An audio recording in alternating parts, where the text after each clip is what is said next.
Good morning, Ed. What are we doing here this time? So early, This time in the usually morning. we come on at night. Yeah. Because we're looking at East Coast time, and because what's happening today in the U.S., at least tonight in the U.S., is the U.S. presidential debate. Some people might be asking, why are we doing this if it's the U.S. presidential debate? That's a very good question that we will try to answer over the course of I've the been asking show. myself that too. No, because every shall we say every presidential debate or every U.S. election, every time Americans decide their next president, it has major implications for countries like the Philippines, which are allies, right? Especially now. Exactly. Now that there's so many things happening or not happening in our part of the world. Correct. So parang at the moment, we're kind of on the precipice, right? There's a lot hanging in the balance. There's major implications for national security, for the economy, for defense, for every aspect of the Philippines' future, actually. Yan lang po kasi baka sasabi ng iba, ba't nagmamarites kayo dyan? Hindi naman kami importante sa US. Because quite simply, malaki impact sa atin eh. Whatever happens there, like it or not, we'll feel it here. Correct. And because these are very two different men that we're talking about, right? With very different approach. Two different men, but according to our ambassador there, they have more or less the same policies with regard to, for example, foreign affairs. Sabi niya, there's not going to be any change, and based from others, of course. Wala raw pagbabago yan kung sino man ang maalala. But then again, you also expect that kind of statement from ambassadors. Our ambassador, regardless of who wins, ganoon talaga yung nasabi ng mga ambassadors. Anyway, sorry, good morning. Good morning. Medyo belated ng konti. Our special coverage, Biden or Trump, the Philippine interest. I'm Ed Lingao. And I'm Regina Lay. As we await the Trump-Biden debate, we are here to discuss how their policies will impact the Philippines, as we were just saying. From defense and security during their terms to the experiences of our fellow Filipinos in the U.S., we will be tapping into them, and the economic connections between our two countries, we aim to provide a thorough discussion. Join us as we explore what these leaders' policies will mean for the Philippines. The Trump presidency coincided with former President Rodrigo Duterte's term. Here is how the defense and security shaped up during that term. Both men, known for their fiery and unconventional rhetoric, shook up the status quo. They first met on the sidelines of the APEC summit in Vietnam and then here in Manila during ASEAN engagements. At one point, Trump claimed that the U.S. saved the entire Philippines from Islamic State terrorism. That's during Marawi's time. That stems from the 2017 attack of local militants in Marawi, but this was not a single-handed U.S. military achievement as their advisors only assisted.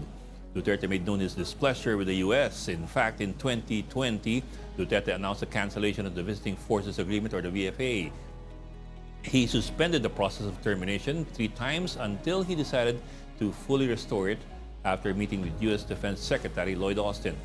All that because of the decision of the U.S. to revoke the visa of Senator Bato de la Rosa, the so-called architect of his drug war. And later on, Duterte angered LGBT and human rights groups for pardoning Joseph Scott Pemberton. He was a member of the U.S. military who was in prison for around 6 years for the murder of Filipina Jennifer Laude. Despite a not-so-pro-U.S. stance, the Philippines is the largest recipient of American military assistance in East Asia. In fact, Washington transferred some $29 million worth of military equipment to Manila as Christmas gift before Trump leaves the White House. Now, fast forward to 2024, where Trump is seeking again the top post in the White House. Trump's close advisor, former National Security Advisor Robert O'Brien, says Washington's Indo-Pacific strategy is unlikely to change should he win the presidential race.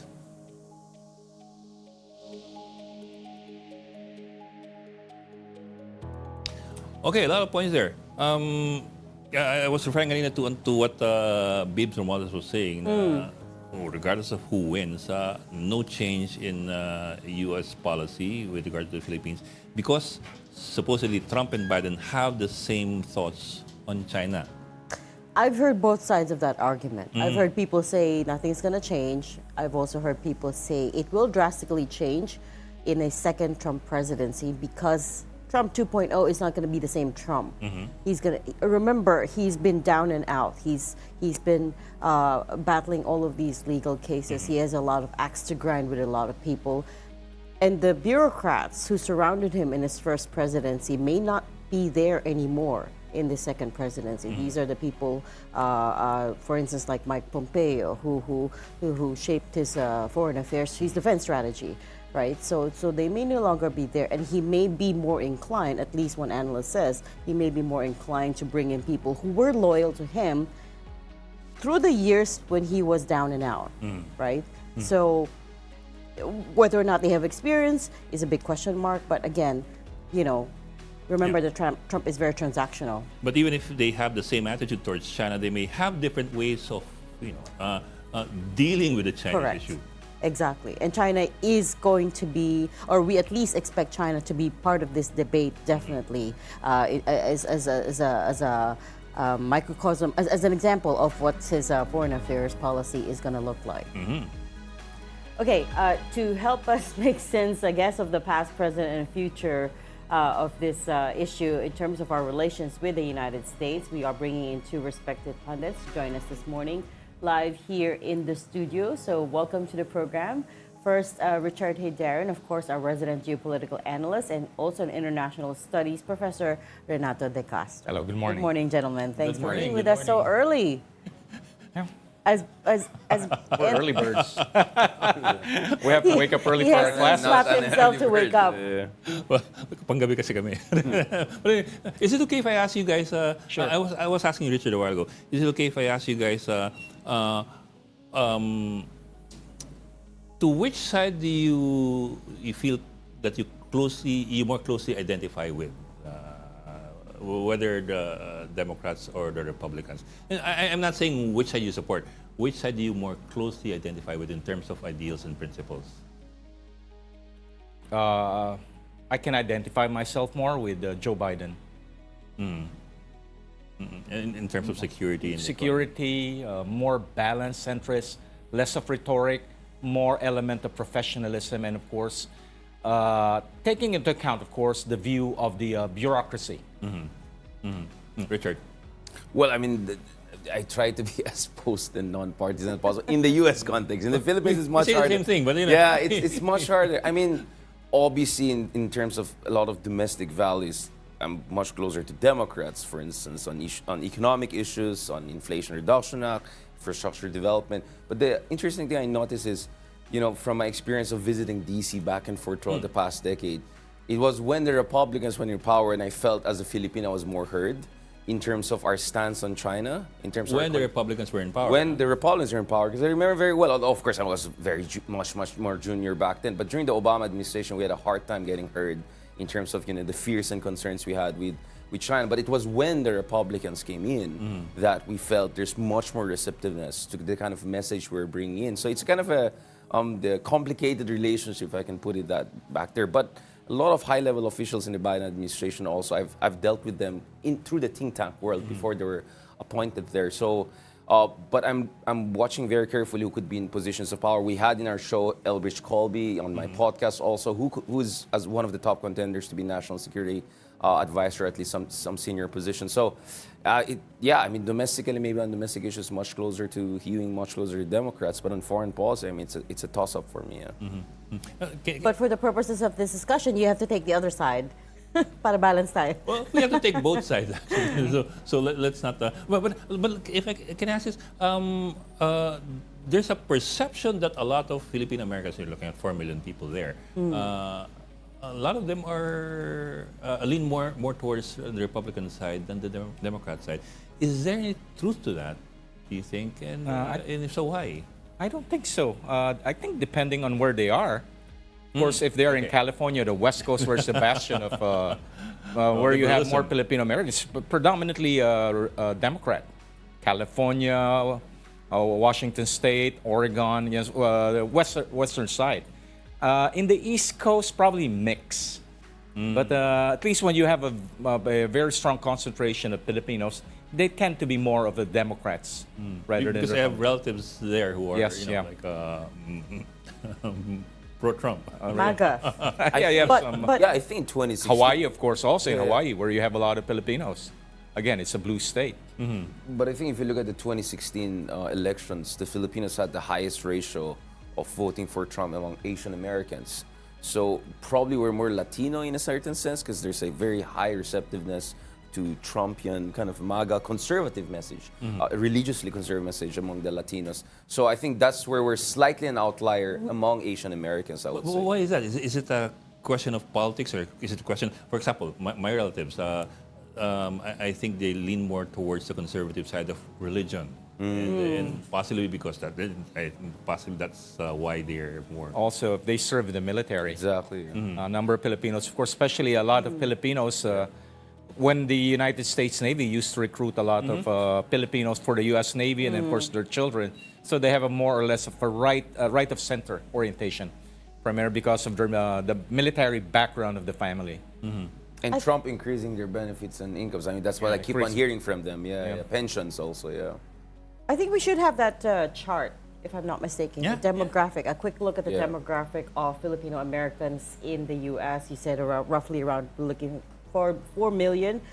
They are now, believe it or not, the second highest earning foreign-born population in the U.S. That For tells Indians, you, yeah. right. Yeah, for Indian Americans. A lot of them coming in, still living in the very suburban conservative areas, as we were just pointing out. But us being the second highest, I think that's on a per household basis, not on a per capita basis. But although also on a per capita basis, where the Philippine Americans are comparable in terms of per capita earnings with white Americans, 36. 90,400. Yeah, this is for household. But if you look at per capita, halos pareho yung white Americans with Philippine Americans at 36,000, which is not a bad thing. Immigrants earning just as much as white Americans. So some might say, or some are even saying na baka that's also why a lot of Filipinos. I mean, the feel taxation strong. Yeah, part, you know, if where they're their doing taxes business and go. all, yeah, they want much more business-friendly environment. Middle and- class. They don't want the taxes. Yeah. Yeah. But also law and order issues, right? It's very close to the heart of the middle-class people, yeah. But also, where do they stand on immigration? Right? I mean, they're immigrants themselves, and it's interesting some of their views on immigration. That's also the trend in the States. Once you're in, you want to let you don't want to allow others to come in. So that's all. Look at a lot of Latin American, the Americans with Spanish or Latin Latin American ancestry. They're anti-immigration. We're here. We want to put the wall. Like, for example, the Germans came in, and And they put then the the Irish came in. The Germans did not like that. I don't know if you saw that clip. There was this Turkish gentleman who just crossed the border, and I think it was and the Fox News Which interviewed border is him. Interviewed like live. He came in and he was immediately saying, "Oh, you don't know what kind of people are getting in. You have to close that wall." I mean, it was Put live. that wall. Yeah, immediately he went MAGA. I mean, he just crossed the border. He said, "You don't know the kind of people I see coming Literally, through." once you're in, that's Literally, it. it went Close viral. the I gates. studied in the States for Yeah. 5 years, and how some of the Filipino Americans treated me. Yeah. Oh, yes, okay. yeah, for 5 years. Tell yeah. us more. Tell us more. What was Yeah, it like? their attitude is, I'm already in. I don't want you to come in. I have to basically assert my being American by basically negating the Filipino in me, and you represent the Filipino in me. I've experienced that. Oh, wow. And I told them, I have no intention to stay here. I'm only here to study. So immediately after I finished my that's degree, I finished my degree, I went home. You I fresh said off no. the boat. That's why the Yeah. term FOB. Yeah, fresh Filipinos off board. Yeah. And they would basically discriminate you because you just Fresh came in off the boat. and you still have your Manila accent. Manila accent. What they call the Filipino accent. Where do you think that's coming from? Well, that's the case in the States. That's a pattern. That's a matter No, of I know, but acculturation. is it a survival instinct? Are they, No, I'm here. Do they? I was able to cross the wall. I'm on top, and I don't want people coming up or crossing the wall. That's a typical. That's the attitude in the United States. Once you're in, you have to raise or put up the wall so that others could not come in. But that's not a Filipino thing. I think it's not across the typically board. Filipino. But is it more pronounced with Phil Americans or not necessarily? Oh, of course. I have to deal with a lot of Phil Ams. Yeah. Because, you have to relate with them. Some would relate with you very well. I still have very good Filipino-American friends who would come here, and we relish our relationship when we were in the States. But for some, my goodness, some would even mimic the Filipino accent in front of me. Just really put me Oh, down. wow. Wow. Is it also because the Filipinos who came after, some of them would give the Filipinos a bad name, right? By flouting visa rules, for instance. Yung mga Oh, yes, Right, mga yes, TNTs. yes, I Is know. it because they're worried about being associated with them? Not necessarily. Most of those very intense anti-Filipino attitude I experienced from second-generation Filipino, who had the problems, of course, when they go to schools or colleges, they're looked at as still Filipinos. Yeah. So they have to assert their being American by basically negating what they considered as still Filipino. And I, of course, represent the being Filipino. Yeah. So you represent This what is they an don't interesting. What they I don't didn't want see to- this coming. Yeah. Wow. So you represented what they don't What like they about want. themselves. And I would assert, I Right. have no intention becoming like you. I would go back after I finish my degree. First thing I'll do is get my ticket and go back to Manila. I have no intention of staying here. And this is important. We're talking about this because it informs how they vote, right? It is very much part of how they see They all their see. role as Americans, as the part of the electorate, right? Yeah. But Prof, Rene, you were in red state, right? Were you based in red? Yeah, red state, but But even in the blue state. Now, interestingly, the Filipino-American community I specifically say in Columbia, South Carolina, Yeah. was closer. South Carolina. Oh, Huh? Yeah. Was closer. It's more cohesive than when you talk about the Filipinos in the West Coast, because there are not a lot of Filipinos. This smaller community. Smaller community, It's and of more course, tight-knit. in terms also of the cohesive, the nature of the Filipino Americans who were based in the East Coast, Southeast, Right. are mostly from the military family, Navy, Right. and also from the Army. So there's a degree of cohesion Right. because of the common background. Many of them have first generation, second generation who serve in the U.S. Army or who serve in the United Yeah. States Navy. Good point. That's a revelation. I also didn't expect No, that. I appreciate Prof. Rene opening up. I mean, we've been friends for a long time, and I'm glad to hear this And open discussion. I don't yeah. think a lot of Filipinos talk about this openly. I mean, this openly. Yeah. So- Well, I heard a lot of second or third generation Filipinos from San Diego, among others, when I also have family, they talk about this fresh off the boat kind of attitude. attitude. Mentality, Yeah. yeah. But not on camera. Well, I mean, they write about it, and now there's this idea in the era of Black Lives Matter and identity politics, the whole Latinx Philippines discussion. There's an idea that we have to come to terms with, intra-racism, if I can put it that way, right, or those kinds of discrimination. So I think there's a very robust and vibrant discussion going on within the Philippines. But that's life in the States, Yeah, the unfortunately. dynamic interaction among, in a multi-ethnic society. That's part of life in the States. At least they discuss it openly. Why do you think this specific demographic that we're talking about, gravitate towards Trump, when in fact Trump has had a history of being racist, to put it bluntly? I think, something also I learned in the States, all people have a degree of racism. I think we have more coffee. This is an interesting Because that's discussion. how you interact. This when you is a very- see somebody who's different. But, So there's an element there. Do they Yeah, feel yes. like Good point. Trump There's as no a- one who could be totally. Yeah. It's not a case of black and white. You're Yeah, racist. you have I'm not. degrees. There's no such thing. Rather, in terms of spectrum. Yeah. In terms of spectrum, I can deal with somebody, of course, African American, but will I invite them to my house? I can talk with them. We can meet outside. Then, second, will I allow this African American to marry To marry let's my say, daughter? Yeah, so there's actually a spectrum. Racism in the States is not a black or white matter. It pertains to spectrum on how you deal with other ethnic groups. It can be relatively benign. Yes, benign. 50 Shades of Prejudice. Yeah, I could be very nice with you, have coffee, but once we start competing for a job position, yeah. that's where Then it the will horns come come out. out. The So knives again, are out. there's no, Come on. it's not black or white. There's something, saying in the United States, it's not a black or white matter. It's a degree. It's a matter of spectrum. It's interesting because I also have relatives based in Spain and Europe, right? And I was comparing the experiences of immigration in the U.S. and Europe. The thing in the U.S. is that it's a very hyphenated culture, and I think the whole slavery, history, the whole, always like Italian American. I mean, there's much more reification Yes. of those divisions in America, I think, compared to other advanced democracies, whether it's in Scandinavia or Yeah. even Southern Europe, from the experience I've had of dealing with the Filipino community. So that's what I always found American exceptionalism, It's right? more nuanced. Yeah. Like, for example, we tend to look, for example, in the South as a matter of the whites dominating over the blacks, but actually you have a lot of interactions. You even have a lot of African Americans who were slave owners. In fact, one of the most prominent slave owner in the South happened to be an African American, a free African American who eventually, of course, started owning slaves and had a huge plantation. So yeah, it's more elements. So let's not look at the issue of racism in the United States as black or white. Rather, you look at it in terms of spectrum. Trump might be racist. He might not allow, let's say, Latinos inside his house. But for all you know, he had a lot of Latinos or Filipinos working in his companies. Right? As Richard said, 50 Shades of Prejudice. Yes.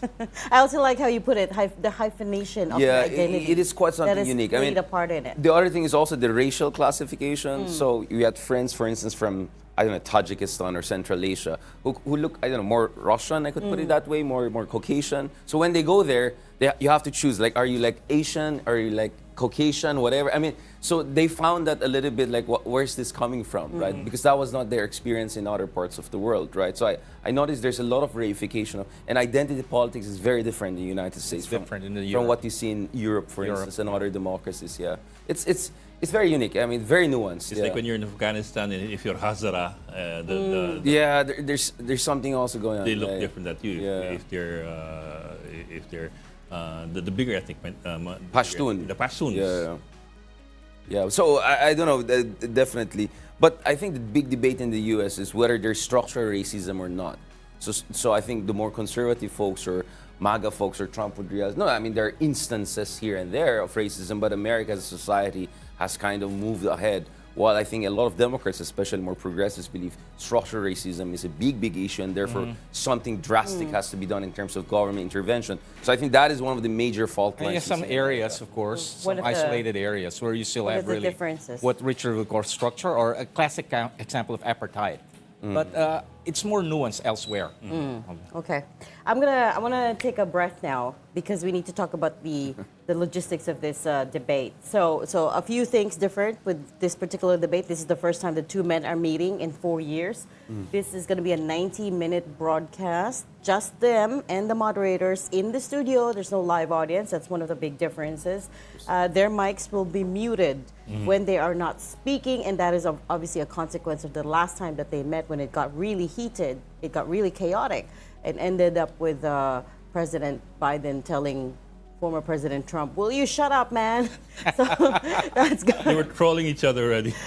Exactly. I mean, they were, But we also have Yeah. that experience here in the Philippines. You know, pinapatay yung microphone pag which makes it easier for the moderators, which makes sense, right? diba sa Kongreso, huwag ka na maingay dyan, patay ng microphone. Okay. There will only be 2 ad breaks, right? Otherwise, it's going to be continuous throughout the 19 minutes.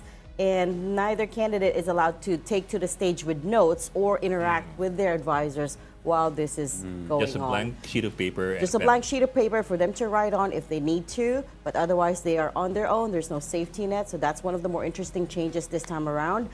I heard one analyst say, actually, this is going to be more for a competency test than a debate. Yeah. The question is, will they be able to stand there for 90 whole Yeah. minutes without advisors, without a teleprompter, without I notes? thought you were referring to their age. Will they be able Yes, to stand but for also 90 minutes? yes, has, but also less yes, dementia. without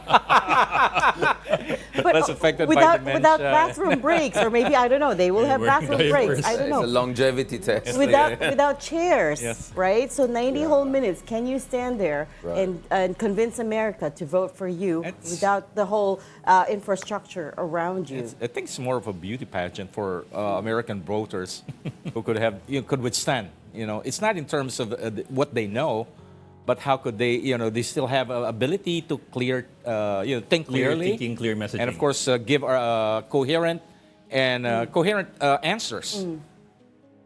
I think that's probably the big test for Biden. Can you give coherent answers? And for Trump, it'll be, can you answer Do you know without? what you're talking about? Also, can you not? Can you get to the Do you end know the without? issue? Can What's you the get issue to the all end about? without Yeah. losing your temper? Yep. Yeah. Right. Yeah. So I think those are the. But that's why some have an issue with the mic off thing because they said that's where you're going to get exposed. Because maybe in 2 minutes you can be coherent enough, but it's when beyond that, that's where things are going to go off the rails, right? So in a way, it might that's benefit true. some of the more incoherent candidates there. So you'd rather hear them like just ranting stream of consciousness, right? You know, this will matter a lot in terms of the ability to stay cool, calm. Yeah. Because, you know, it's totally different picture, let's say, in 2021, when you really, the foreign policy arena was not yet that intense. Now it's extremely intense. In Ukraine, in Gaza, and more importantly here in the Indo-Pacific Of region, course.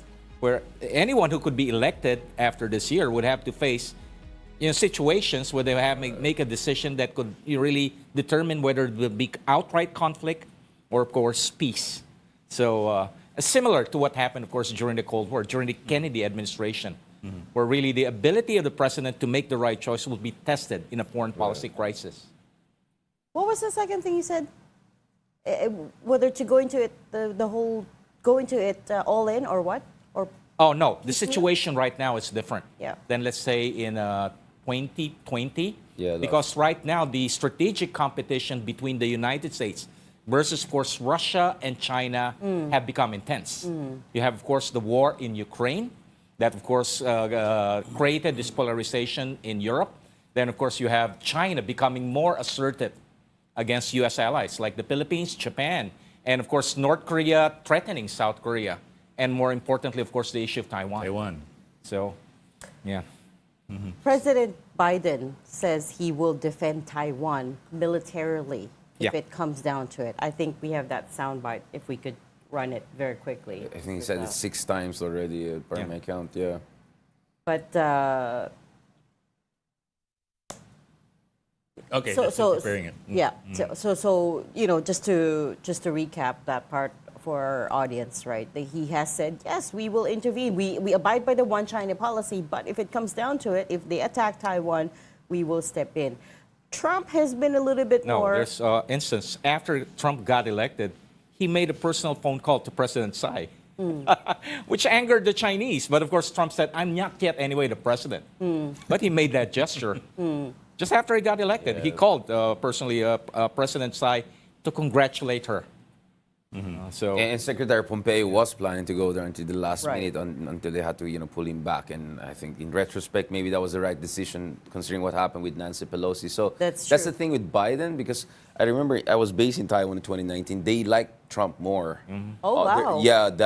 And they were worried that if Biden comes in, he's going to be weak and soft on China. Of course, that's not the case, as all of us was saying. But nevertheless, there's that residual affection for Trump, precisely because the Republicans were he broke some taboos and the level of relaxation of high-level interaction that happened when Pompeo was in charge of the State Department, the Taiwanese really love it. So I think sometimes we'd say Biden just had no choice because the ground already shifted because of Trump. So they're still crediting Trump for that, and they're hoping this will elevate to the next level. So you have this weird situation whereby the DPP, which is very left of center, some would even say left party, has a lot of affection for a very MAGA conservative, if not alt-right kind of administration.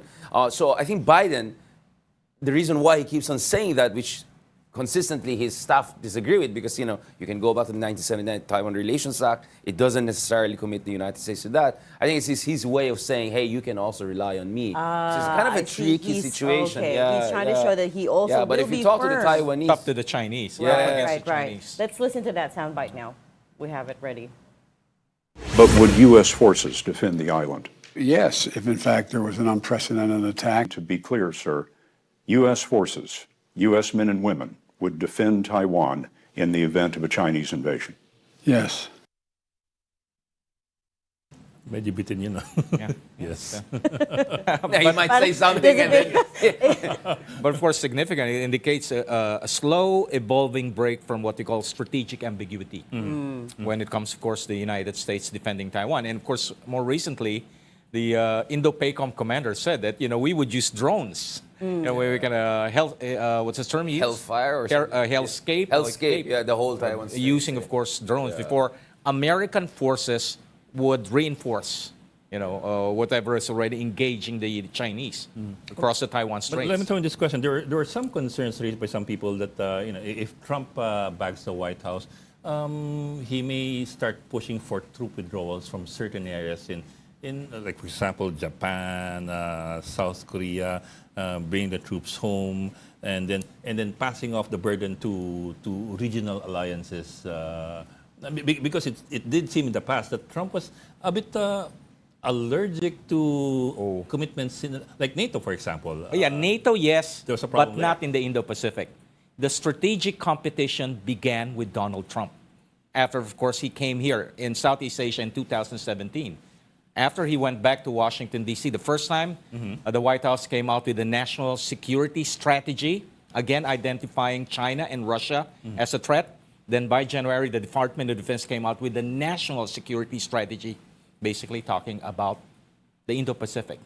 No, I beg to The disagree. great power competition, era of great power. So they embraced it. Embraced it. Unlike Obama was kind of trying to tiptoe around it. Yeah. Trump But- made this decision. What's the essence of this strategic competition? American presidents, since President Richard Nixon up to the Obama administration, had this delusion that China would be a responsible stakeholder. Trump basically Irresponsible. responsible stakeholder. That again, in a very naive notion, China could be like Japan. So that is, of course, what they call the very essence of the Kissingerian view of China. Trump did away with it, and interestingly, the Biden administration accepted this, And adopted it. adopted it. But Ed is right. He reduced the military footprint of the U.S. worldwide in his time. Probably deploy them here. No, there's no withdrawal of American forces here.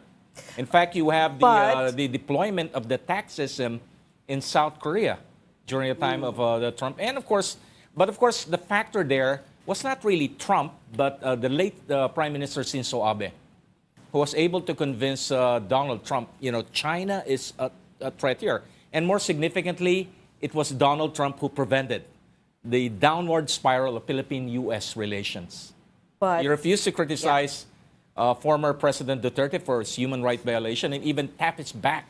But wasn't that more of a personal thing between the two? And that's, of course, at that level of diplomacy, personal relationships do matter. Yeah. Well, I asked it Plus kasi leg. I also remember when Duterte decided to suspend the VFA, Trump said, "Oh, that's fine." He that's sided fine. with yes. We get to save money with Yes. that. But I also remember that I think his defense secretary said, "Oh no, what are we going to do?" Wait, Paul. Nice, yeah. We have that soundbite. Okay, now If State we could Department, you blame the State just Department.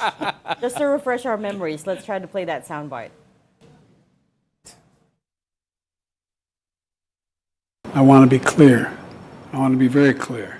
The United States defense commitment to the Philippines is ironclad.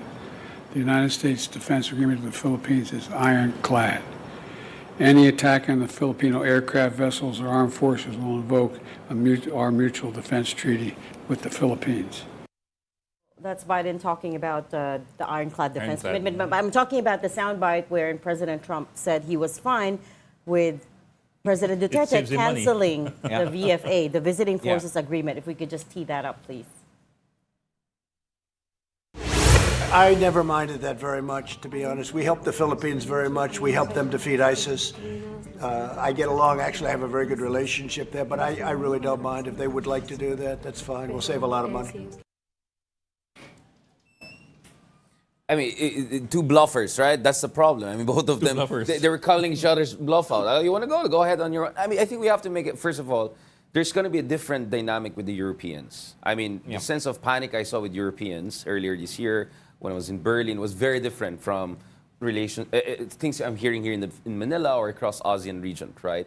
The Japanese also have their own dynamic. That's why they had to send, I think it was Taro Aso, right, to do some sort of massaging there. The worry of the Japanese is that they don't have a Shinzo Abe anymore to have that kind of personal rapport, and they're not sure about Kishida having the kind of pizzazz and, you have to have an element of, Statesman. chutzpah rather, and an audacity to deal with. So the whole Gulf deal. But the Europeans are going to have a lot of problems. Because the Ukraine one, he'll force a peace deal there. He's going to shove it down their throat.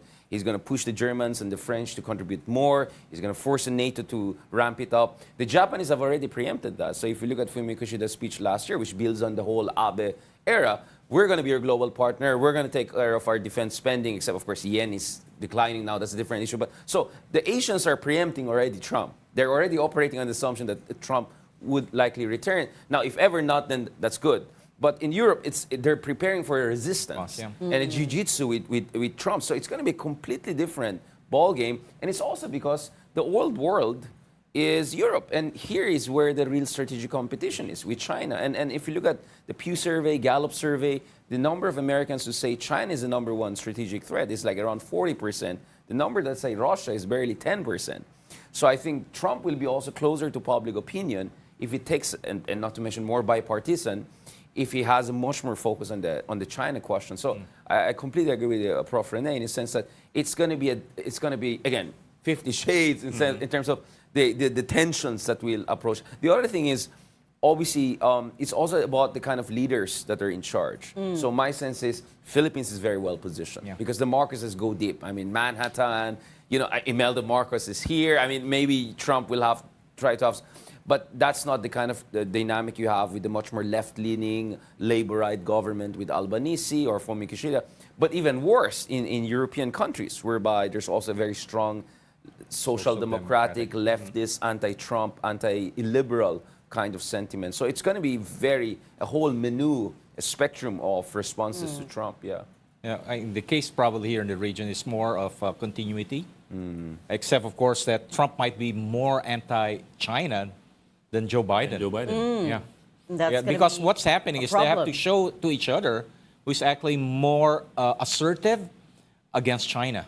Of course, when Trump declared the strategic competition, when President Joe Biden took over, he said, we will really make it across the board. Trump basically looked at it in terms of trade, geopolitics. President Biden basically said, no, it will be involving the way of life. Okay. So, but how much will, for example, Trump pass on to Japan in terms of responsibilities over the region? Well, the tendency is always like that. Even President Joe Biden, when he said, we have to rely on our allies, it means allies would have to share the burden. I guess that will be the same case with President, except that he will be more blunt. But the same message. It's a matter of just delivering the message. We will flesh out that thread a little bit more. We just need to pause for a quick clap right now.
Morning, you are still watching Biden or Trump, the Philippine interest here on One News, our special coverage of the Biden versus Trump debate happening this morning or this evening, US In 20 time. minutes. Yes, Yeah. very soon. Again, we are talking about what a consequential debate this is going to be, what a consequential elections it will be, not just for the U.S., but also obviously for the Philippines. That's happening in November. Before we went to break, we were talking about Alliance management. alliance sharing. management and how they viewed China, right? So we were saying that the question was, how firm will each man be with China in their second presidency, right? And before we answer that, I wanted to run a soundbite of something that Trump became infamous for saying at one point in his first run as president about China. If we could just run that. We can't continue to allow China to rape our country, and that's what they're doing. It's the greatest theft in the history of the world.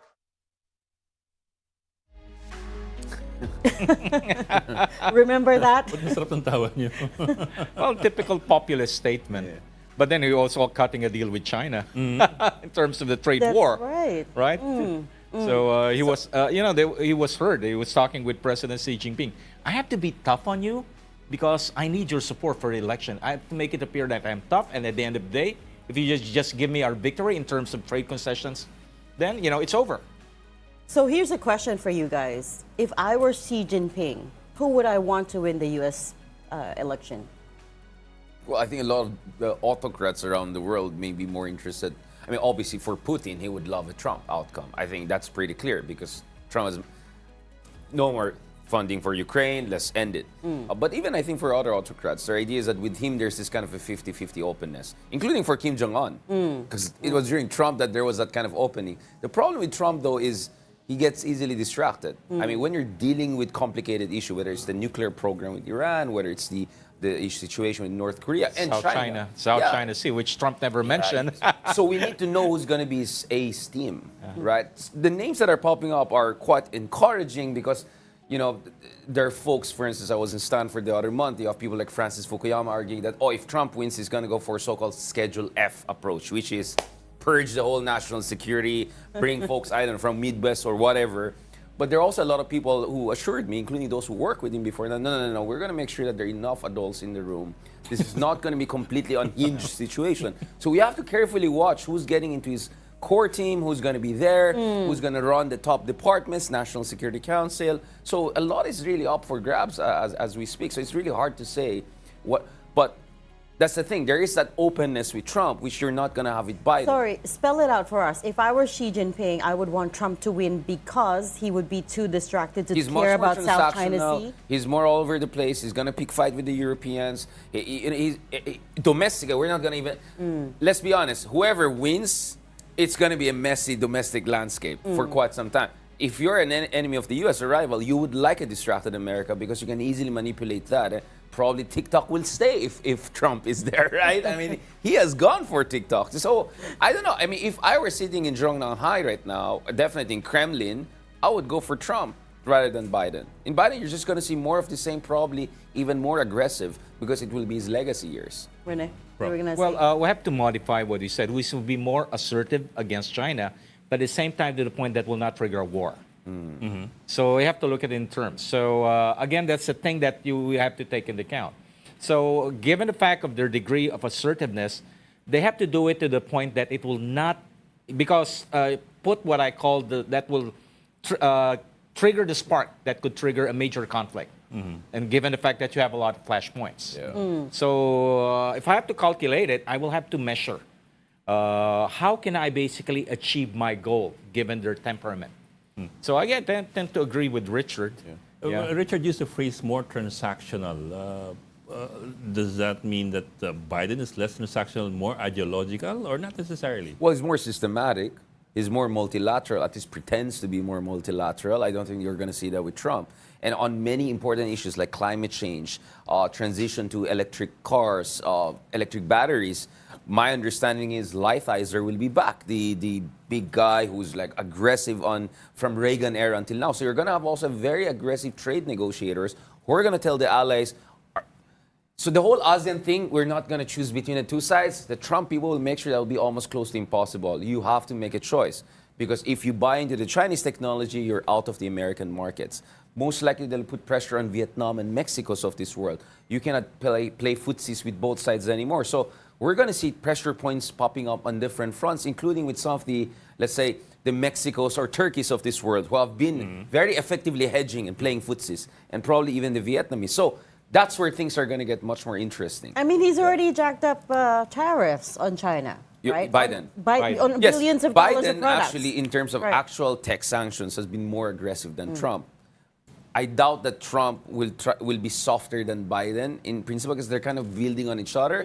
But there's also always the wild possibility with Trump to suddenly cut a grand bargain. So the possibility for a grand bargain, in my opinion, is much greater with Trump than Biden in theory. But in principle, the thing is, for any grand bargain to work, you need years of sustained negotiations, whether it's denuclearization in North Korea, the Iranian nuclear issue, or even a kind of a new modus vivendi in Eastern Europe on Ukraine. So you get what I'm saying here. There's a kind of a paradox to Trump openness and at the same time the unpredictability that he brings into the picture. So I think it's also a question of risk appetite, because with Biden, you know the devil you're dealing with if you're a dictator in Shanghai. Right. With Trump, it can get funny. Yeah, it could Saying go either way. goes, it's better to deal with the devil you know Than the than the devil devil you you don't know.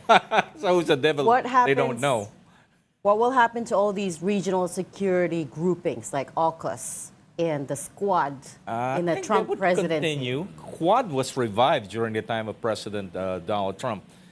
AUKUS, I don't think that's a problem because it entails a deal regarding the the building up of nuclear-powered submarines for Australia, building up the industrial base of Australia. So this is still business. So I think there'll be a degree of continuity. When you talk about U.S. foreign policy, we cannot simply discount, of course, what we call the bureaucracy. State Department, Defense, and of course the intelligence agencies. So they have to consult them. They have to deal with them. So it's just a matter of who would push them harder. Of course, again, it depends on the degree of attention Joe Biden or, of course, Trump would be able to give to address those issues. Again, a lot of factors. What we're seeing right now, of course, is their position, so forth and so on. The challenge there, of course, is once they assume the office after, of course, the presidential inauguration next year. Plus, of course, the people who they will be appointing to run the show. I mean, the AUKUS, it's money for America, so I think Trump would love it. But that's the thing, you just said it. He's transactional. So if he feels like, and he said so many times in his first presidency, if he feels like the allies aren't, giving equal share into the relationship, he's going to want to extract But he's more of that, and the transactional allies in a very aren't populist sense. So it's interesting. Everyone says, "Oh, he's transactional thinking about Trump business," but actually, it's also transactional in terms of the populist base. I bring jobs to you. We are bringing jobs back to America. We're building our industries. So it's always the combination of those two. I think the liberal critics always say, "Oh, transactional meaning is doing something dodgy." No values whatsoever, no pronado. But if you watch his speeches, you look at the MAGA base, it's also about job creation. I mean, this is a guy who would go to the rallies of labor unions in the Midwest when car factories are having problems with labor unions, right? This is a guy who's presenting himself, right, as a defender of American jobs. So it's also transactional in that sense of America first, job for Americans. So how do you reshape AUKUS or JAFOS or trilaterals in ways that makes it palatable for Trump and his base? That's another issue. Like, for instance, so I think it will be much harder for America to say we're just going to give money to other countries. No. But he can package it. We make investments in the Philippines. It's job for American companies. Blah blah. So it's a repackaging issue too. Yeah. And also, we will continue this, but you have to basically take some of the burden, but in a more blatant manner again. Unlike, of course, Obama or Biden, who are, of course, more polite. But the message is still the same. But that's something that both enemies and allies can understand and work around and plan around. Yeah. Or not. Or not. I mean, let's but be honest. If you know you're right. And this is a different Trump. Let's be honest. I mean, you watched Trump in 2016, 2015 speeches. He had more humor. He was entertaining. watch And some of now his- he knows he's an what it's angry like. man, and He's out- sometimes, he's got I'm a not sure lot Joe of Biden's the access, one. But right. he probably has also aged. Definitely has aged. He's gonna age even more. He's gonna be 80s. So the Yeah. tendency, of course, is They both probably are more. Yeah. So he learned something that he cannot simply push what he called the Yeah. deep state. So he had to compromise with the deep state. That's what they call the bureaucracies. Yeah, the deep State, defense, and of course the intelligence community. He has, of course, a very contemptuous attitude towards them. We don't know whether he would basically have to compromise, appoint somebody who could be able enable him to move them. But I don't think he will be that, what's the term for this? He would not Unhinged. anymore be a bull in the china shop when dealing with the bureaucracies. But he's a convicted felon right now, and He is. counts. That's There could be more right. I mean, We again, could be that's seeing the other wild the first card. U.S. president There's so who's a many convicted felon. Gray rhinos here. They're not even black swan because we know there are going to be some crazy known unknowns there, right? So the domestic politics for me actually is even more going to be consequential because a distracted, bogged down American president. I don't know how effective they could be in terms Exactly. of paying attention to That the is rest the of the question world, there. right? So On the other hand, once you have a major crisis, that could unite the American nation. Rally around the flag. Rally around the flag effect. Look what happened after 9/11. 6 months before 9/11, you have, of course, a division among Americans whether President George W. Bush actually won the election. After 9/11, everyone was rallying Everyone's around on him. board. So, again, that's the so you see dynamic. there's an incentive for war. Yeah, possibly. I mean, I would use the term foreign policy emergency. crisis, Adventurism, yeah. adventurism, yeah. Do you think in this debate China would be brought up directly? I guess. And as Let's well see. in the Philippines? Let's see. Yeah, definitely. In Yeah. the South China Sea. Trump hasn't mentioned the South China Sea. I was going to say. Never.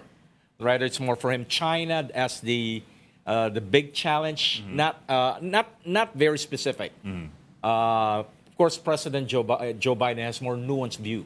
South China Sea, alliance, so forth and so on. Again, it's because of his training, because of the fact that he worked in the United States, the Senate Foreign Relations Committee. He'd been a chairperson. You know- for He knows the several map. years. He knows the Yeah. map. He knows the map. You know what other words I haven't heard from former President Trump? Rules-based international order. Yeah, I but don't it know came where he during his stands. administration. I don't know where he stands with that. Yeah. Is he going to keep pushing But for his that in the administration started Indo-Pacific? that whole rules based. This is not a Biden administration. Sounds. The Indo-Pacific, free and open, it's all Trump via Shinzo Abe. So it predates Biden. Biden. Yeah. It was just the Biden administration that, Emphasized, that give took it more forward. emphasis to it. Right, right. Yeah. Oh, so that's- again, you don't want to expect everything from Trump's mouth. But it's the team, the people that he brings together, and from what I understand, they're actually the one who are very tough on this issue. yeah. Yeah. How much support do you think? So obviously South China Sea is internationally recognized as a major flashpoint now. That's what a lot of people are paying attention to. There is no indication at the moment that tensions might, come down, might scale back anytime soon. How much support do you think the Philippines can get from Washington post-November? I think the same. When the United States acknowledged the July 12, 2016 arbitral ruling, it was during the time of Secretary Pompeo. Just a day after the Duterte administration acknowledged this, on July 12 or July, it was a Sunday, when we acknowledged this in 2020. The following day, you have the State Department acknowledge. So that will be, of course, the basis of U.S. foreign policy in terms of dealing with the South China Sea issue. The arbitral ruling, which basically announces to the world, we would never recognize China's expansive claim in the South China Sea. But things have ramped up since 2016. So do we expect anything, You mean this more- debate or under a different administration? both in the debate and after the elections? I think Whoever there will wins. be, that will remain. Again, they will have to repeat that rhetoric, ironclad commitment, probably continuing the progress, the development of the enhanced defense cooperation sites. We already have 9. Then, of course, maintaining a close security relations with the Philippines, not only because of the South China Sea issue, but more importantly, it's probably because of Taiwan. Although, I mean, the two are kind of like in the same, integrated theater. I mean, for me, the challenge really here is because some are making a lot out of what's happening to the Philippines as a way of also undermining American leadership, right? If you can slap around America's, I mean, that's the optics they're trying, the Chinese essentially, some of the folks are trying to bring out. I think there could be some pressure in a sense that, from my own experience of, dealing with our friends, they felt that pressure during the Trump administration. So, for instance, they didn't start using words like bunch of rocks, which the Obama administration, they stopped using that. If you look at Pompeo's statements when he was here in March 2019, and also the policy paper that came out, there's kind of an implication that while the U.S. is neutral on the status of disputed territories, low tide elevations like Second Thomas Shoal, which fall within our exclusive economic zone, China has no business preventing us from doing what is accorded to us, in addition to the fact that it's a military post. So I won't be surprised there could be some more indication about maybe the MDT has to be a little bit rephrased against any fatal, willfully fatal action by China, not just armed attack. So maybe there'll be some sort of tiptoeing around that or refinement around that or some sort of a stronger rhetoric should the Trump administration come in. Because that's the sense I get, that there's much more receptiveness among the Republican likely top officials, that there's something lacking in this alliance, not to mention also prioritization. Again, I think colleagues could disagree with me, but when the defense deal, the $90 billion defense deal was announced, and 60 goes to Ukraine, and then 20 goes to Israel, and then like $1 billion to Taiwan, and a few $100 million to the Philippines, I kind of felt like there's some disproportionality to the realities on the ground. And again, it was among the Republicans, I felt there was much more recognition of, if priority is Asia, these numbers don't line up, right? As much as they want to stand with Israel and as much as Ukraine issue is important. So I think there'll be some movement. There'll be it won't be radical because, I think both Republicans and Democrats don't want to provoke war with China. But I think the receptiveness to some sort of adjustments probably is going to be higher under the Republican administration. Well, that's the sense I get. I mean, you can disagree with me. I kind of thought kasi that the Trump administration would be more careful about. It did look like it was more towards an more isolationist. I don't think so. No, foreign policy. Never. So I don't was think wondering about. There's no point. Yeah. You were saying that a Trump administration would probably want to have a stronger positioning with regard to the MDT and how to deal with China. For one thing, due credit to the Trump administration, they're the one who basically clarified the Mutual Defense Treaty when then Defense Secretary Lorenzana was calling for a review. You have, of course, Secretary Pompeo addendum. coming here, March 2019, right? Then, of course, actually what he did was simply clarify the essence of Article 4, just repeating it, but it had an impact. But of course, I heard from my good friend, there was resistance in the State Department, simply on reaffirming, but it happened during the time of the Trump administration, and of course, that has been the case. Always clarifying what do you mean by arm attack, under what conditions. So, again, I don't think it will go down, we need to go down to the nitty. Rather, I'll see more of a continuity rather than change. To Richard's point, though, is it about the defense budget? It's also because, we'll pick up after this because we've just gotten word that the debate is about to kick off. So we're going to throw to the live simulcast now and then continue this conversation after the debate with analysis of the first debate between I'm sure Joe the Biden two gentlemen will clarify everything. and Donald Trump, first face-off in 4 years. Watch Okay, this. they're coming in. President Biden will be appearing on the right. A coin toss determined their positions. Each candidate will have 2 minutes to answer a question and 1 minute each for responses and rebuttals. An additional minute for follow-up, clarification, or response is at the moderator's discretion. When it's time for a candidate to speak, his microphone will be turned on and his opponent's microphone will be turned off. Should a candidate interrupt when his microphone is muted, he will be difficult to understand for viewers at home. At the end of the debate, each candidate will get 2 minutes for closing statements. There is no studio audience tonight. Pre-written notes, props, or contact with campaign staff are not permitted during the debate. By accepting our invitation to debate, both candidates and their campaigns agreed to accept these rules. Now, please welcome the 46th President of the United States, Joe Biden. folks. How are you?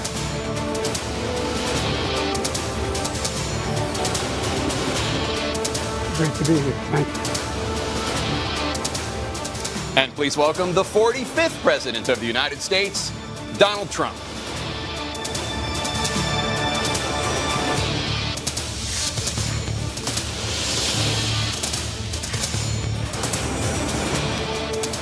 Gentlemen, thanks so much for being here. Let's begin the debate, and let's start with the issue that voters consistently say is their top concern, the economy. President Biden, inflation has slowed, but prices remain high. Since you took office, the price of essentials has increased. For example, a basket of groceries that cost $100 then now costs more than $120. And typical home prices have jumped more than 30%. What do you say to voters who feel they are worse off under your presidency than they were under President Trump? We got to take a look at what I was left when I became president, and what Mr. Trump left me. We had an economy that was in free fall. The pandemic was so badly handled. Many people were dying. All he said was, it's not that serious. Just inject a little bleach into your arm. You'll be all right. The economy collapsed. There were no jobs. Unemployment rate rose to 15%. It was terrible. And so what we had to do is try to put things back together again. And that's exactly what we began to do. We created 15,000 new jobs. We brought out the position where we have 800,000 new manufacturing jobs. But there's more to be done. There's more to be done. Working class people are still in trouble. I come from Scranton, Pennsylvania. I come of a household where the kitchen table, if the things weren't able to be met during the month, it was a problem. Price of eggs, the price of gas, the price of housing, the price of a whole range of things. That's why I'm working so hard to make sure I deal with those problems. And we're going to make sure that we reduce the price of housing. We're going to make sure we build 2 million new units. We're going to make sure we cap rents so corporate greed can't take over. The combination, what I was left with in corporate greed, is the reason why we're in this problem right now. In addition to that, we're in a situation where if you take a look at all that was done in his administration, he didn't do much at all. By the time he left, things were in chaos, literally chaos. And so we put things back together. We created, I said, those jobs. We make sure we had a situation where we brought down the price of prescription drugs, which is a major issue for many people, to $15 for a insulin shot as opposed to $400. No senior has to pay more than $200 for any drug, all the drugs they can include beginning next year. And the situation is and we're going to make that available to everybody, to all Americans. So we're working to bring down the price around the kitchen table, and that's what we're going to get done. Thank you. President Trump? We have the greatest economy in the history of our country. We have never done so well. Everybody was amazed by it. Other countries were copying us. We got hit with COVID, and when we did, we spent the money necessary so we wouldn't end up in a Great Depression, the likes of which we had in 1929. By the time we finished, so we did a great job. We got a lot of credit for the economy, a lot of credit for the military, and no wars, and so many other things. Everything was rocking good. But the thing we never got the credit for, and we should have, is getting us out of that COVID mess.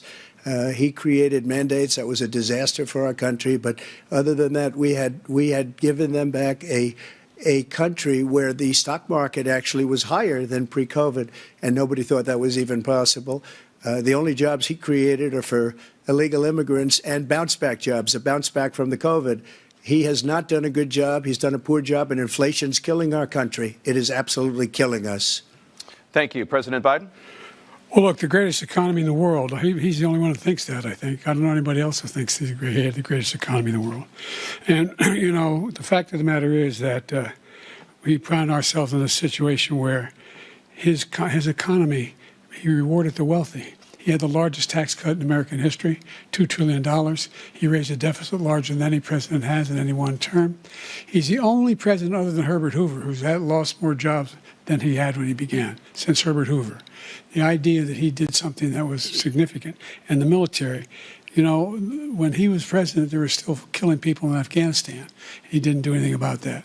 When he was president, we were still finding ourselves in a position where you had a notion that we were this safe country. The truth is, I'm the only president this century that doesn't have this decade, that doesn't have any troops dying anywhere in the world like he did. President Trump, I want to follow up if I can. Am I allowed to respond to him? Well, I'm going to ask you a follow-up. You can do whatever you want with the minute that we give you. I want to follow up. You want to impose a 10% tariff on all goods coming into the U.S.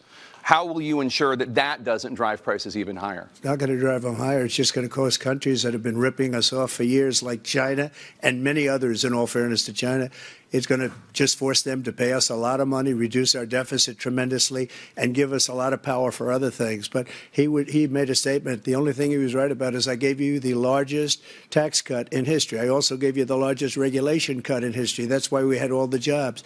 And the jobs went down, and then they bounced back, and he's taking credit for bounce-back jobs. You can't do that. He also said he inherited 9% inflation. No, he inherited almost no inflation, and it stayed that way for 14 months. And then it blew up under his leadership because they spent money like a bunch of people that didn't know what they were doing. And they don't know what they were doing. It was the worst, probably the worst administration in history. There's never been. And as far as Afghanistan is concerned, I was getting out of Afghanistan, but we were getting out with dignity, with strength, with power. He got out. It was the most embarrassing day in the history of our country's life. President Trump, over the last 8 years, under both of your administrations, the national debt soared to record highs. And according to a new nonpartisan analysis, President Trump, your administration approved $8.4 trillion in new debt, while so far, President Biden, you've approved $4.3 trillion in new debt. So, former President Trump, many of the tax cuts that you signed into law are set to expire next year. You want to extend them and go even further, you say. With the U.S. facing trillion-dollar deficits and record debt, why should top earners and corporations pay even less in taxes than they do now? Because the tax cuts spurred the greatest economy that we've ever seen just prior to COVID. And even after COVID, it was so strong that we were able to get through COVID much better than just about any other country. But we spurred, that tax spurred. Now, when we cut the taxes, as an example, the corporate tax was cut down to 21% from 39%, plus beyond that. We took in more revenue with much less tax, and companies were bringing back trillions of dollars back into our country. The country was going like never before, and we were ready to start paying down debt. We were ready to start using the liquid gold right under our feet, the oil and gas right under our feet. We were going to have something that nobody else has had. We got hit with COVID. We did a lot to fix it. I gave him an unbelievable situation with all of the therapeutics and all of the things that we came up with. We gave him something great. Remember, more people died under his administration, even though we had largely fixed it. More people died under his administration than our administration, and we were right in the middle of it, something which a lot of people don't like to talk about. But he had far more people dying in his administration. He did the mandate, which is a disaster, mandating it. The vaccine went out. He did a mandate on the vaccine, which is the thing that people most objected to about the vaccine. And he did a very poor job, just a very poor job. And I will tell you, not only poor there, but throughout the entire world, we're no longer respected as a country. They don't respect our leadership. They don't respect the United States anymore. We're like a third world nation between weaponization of his election, trying to go after his political opponent. All of the things he's done, we've become like a third world nation, and it's a shame. The damage he's done to our country, and I'd love to ask him, and will, why he allowed millions of people to come in here from prisons, jails, and mental institutions to come into our country and destroy our country. President Trump, we will get to immigration later in this block. President Biden, I want to give you an opportunity to respond to this question about the national debt. He had the largest national debt of any president in a four-year period, number one. Number two, that $2 trillion tax cut benefited the very wealthy. What I'm going to do is fix the tax system. For example, we have 1,000 trillionaires in America. Billionaires in America. And what's happening? They're in a situation where they, in fact, pay 8.2% in taxes. If they just paid 24%, 25%, either one of those numbers, they'd raise $500 billion, I should say, in a 10-year period. We'd be able to wipe out his debt. We'd be able to help make sure that all those things we need to do, child care, elder care, making sure that we continue to strengthen our health care system, making sure that we're able to make every single solitary person eligible for what I've been able to do with the COVID, with dealing with everything we have to do with, look, if we finally beat Medicare. Thank you, President Biden. President Trump? Well, he's right. He did beat Medicare. He beat it to death, and he's destroying Medicare.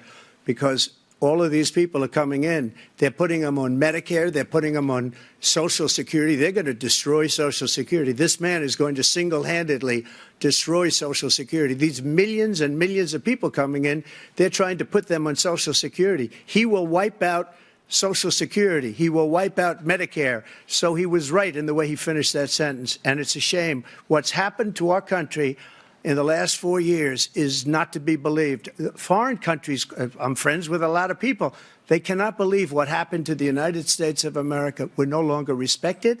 They don't like us. We give them everything they want, and they think we're stupid. They think we're very stupid people. What we're doing for other countries, and they do nothing for us. What this man has done is absolutely criminal. Thank you, President Trump. Tana? This is the first presidential election since the Supreme Court overturned Roe v. Wade.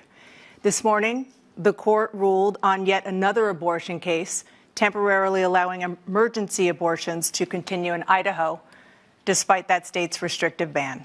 Former President Trump, you take credit for the decision to overturn Roe v. Wade, which returned the issue of abortion to the states. Correct. However, the federal government still plays a role in whether or not women have access to abortion pills. They're used in about 2/3 of all abortions. As president, would you block abortion medication? First of all, the Supreme Court just approved the abortion pill, and I agree with their decision to have done that, and I will not block it. And if you look at this whole question that you're asking, complex but not really complex. 51 years ago, you had Roe v. Wade, and everybody wanted to get it back to the states. Everybody, without exception. Democrats, Republicans, liberals, conservatives. Everybody wanted it back. Religious leaders. And what I did is I put 3 great Supreme Court justices on the court, and they happened to vote in favor of killing Roe v. Wade and moving it back to the states. This is something that everybody wanted. Now, 10 years ago or so, they started talking about how many weeks and how many this, getting into other things. But every legal scholar throughout the world, the most respected, wanted it brought back to the states. I did that. Now the states are working it out. If you look at Ohio, it was a decision that was an end result that was a little bit more liberal than you would have thought. Kansas, I would say the same thing. Texas is different. Florida is different. But they're all making their own decisions right now. And right now, the states control it. That's the vote of the people. Like Ronald Reagan, I believe in the exceptions. I am a person that believes. And frankly, I think it's important to believe in the exceptions. Some people, you have to follow your heart. Some people don't believe in that. But I believe in the exceptions for rape, incest, and the life of the mother. I think it's very important. Some people don't. Follow your heart. But you have to get elected also. And because that has to do with other things. You got to get elected. The problem they have is they're radical because they will take the life of a child in the 8th month, the 9th month, and even after birth. After birth, if you look at the former governor of Virginia, he was willing to do this. He said, we'll put the baby aside and we'll determine what we do with the baby, meaning we'll kill the baby. What happened is we brought it back to the states, and the country is now coming together on this issue. It's been a great thing. Thank you. President Biden? It's been a terrible thing, what you've done. The fact is that the vast majority of constitutional scholars supported Roe when it was decided, supported Roe. And that's this idea that they're all against it is just ridiculous. And this is the guy who says the states should be able to have it. We're in a state where in 6 weeks, you don't even know whether you're pregnant or not, but you cannot see a doctor, and have him decide on what your circumstances are, whether you need help. The idea that states are able to do this is a little like saying we're going to turn civil rights back to the states, let each state have a different rule. Look, there's so many young women who have been, including a young woman who just was murdered, and he went to the funeral. The idea that she was murdered by an immigrant coming in. They talk about that, but here's the deal: there's a lot of young women are being raped by their in-laws, by their spouses, brothers and sisters, it's just ridiculous, and they can do nothing about it. And they try to arrest them when they cross state lines. Thank you. There have been many young women murdered by the same people he allows to come across our border. We have a border that's the most dangerous place anywhere in the world, considered the most dangerous place anywhere in the world. And he opened it up, and these killers are coming into our country, and they are raping and killing women. and it's a terrible thing. As far as the abortion is concerned, it is now back with the states. The states are voting. In many cases, it's frankly a very liberal decision. In many cases, it's the opposite. But they're voting, and it's bringing it back to the vote of the people, which is what everybody wanted, including the founders, if they knew about this issue, which, frankly, they didn't. But they would have. Everybody wanted it brought back. Ronald Reagan wanted it brought back. He wasn't able to get it. Everybody wanted it brought back, and many presidents had tried to get it back. I was the one to do it. And again, this gives it the vote of the people, and that's where they wanted it. Every legal scholar wanted it that way. Staying on the topic of abortion, President Biden, 7 states, I'll let you do that. This is the same topic. 7 states have no legal restrictions on how far into a pregnancy a woman can obtain an abortion. Do you support any legal limits on how late a woman should be able to terminate a pregnancy? I supported Roe v. Wade, which had 3 trimesters. The first time is between the woman and the doctor. Second time is between the doctor and an extreme situation. The third time is between the doctor, between the woman and the state. The idea that the politicians, that the founders wanted the politicians to be the ones making decisions about women's health is ridiculous. That's the last. No politician should be making that decision. A doctor should be making those decisions. That's how it should be run. That's what you're going to do. And if I'm elected, I'm going to restore Roe v. Wade. So that means he can take the life of the baby in the 9th month and even after birth, because some states, Democrat run, take it after birth. Again, the former governor of Virginia, put the baby down, then we decide what to do with it. So he's willing to, as we say, rip the baby out of the womb in the 9th month and kill the baby. Nobody wants that to happen, Democrat or Republican. Nobody wants it to happen. That is simply not true. That Roe v. Wade does not provide for that. That's not the circumstance. Only if a woman's life is in danger, she's going to die. That's the only circumstance in which that can happen. But we are not for late-term abortion, period. Period, period. Under Roe v. Wade, you have late-term abortion. You can do whatever you want, depending on the state. You can do whatever you want.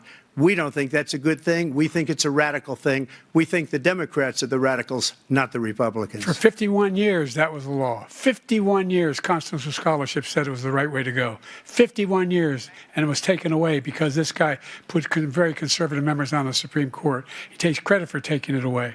What's he going to do? What's he going to do, in fact, if the MAGA Republicans, he gets elected, and the MAGA Republicans control the Congress, and they pass a universal ban on abortion, period, across the board at 6 weeks or 7 or 8 or 10 weeks, something very, very conservative. Is he going to sign that bill? I'll veto it. He'll sign it. Thank you. Let's turn now to the issue of immigration and border security. President Biden, a record number of migrants have illegally crossed the southern border on your watch. Overwhelming border states and overburdening cities such as New York and Chicago, and in some cases causing real safety and security concerns. Given that, why should voters trust you to solve this crisis?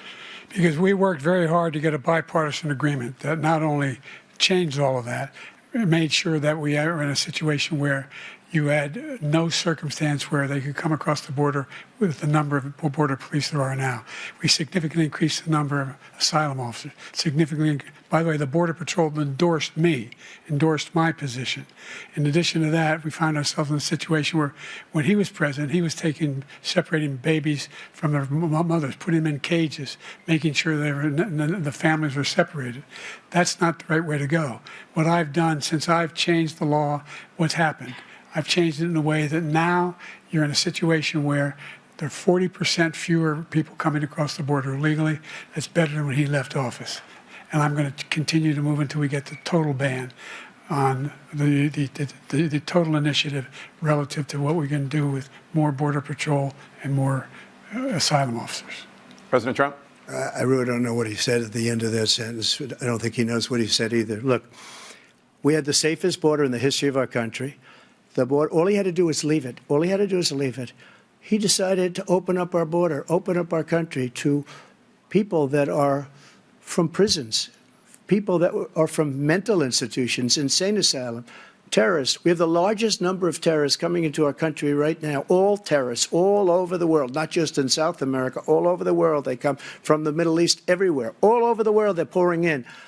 And this guy just left it open. And he didn't need legislation because I didn't have legislation. I said, close the border. We had the safest border in history. In that final couple of months of my presidency, we had, according to Border Patrol, who is great, and by the way, who endorsed me for president, but I won't say that, but they endorsed me for president. Brandon, just speak to him. But look, we had the safest border in history. Now we have the worst border in history. There's never been anything like it. And people are dying all over the place, including the people that are coming up in Thank you, caravans. President Trump. President Biden? The only terrorist who's done anything crossing the border is one who came along and killed three, under his administration, killed an al-Qaeda person come in his administration, killed three American soldiers, killed three American soldiers. That's the only terrorist that's there. I'm not saying that no terrorist ever got through, but the idea they're emptying their prisons, we're welcoming these people, that's simply not true. There's no data to support what he said. Once again, he's exaggerating, he's lying. President Trump, staying on the topic of immigration, you've said that you're going to carry out, quote, the largest domestic deportation operation in American history, unquote.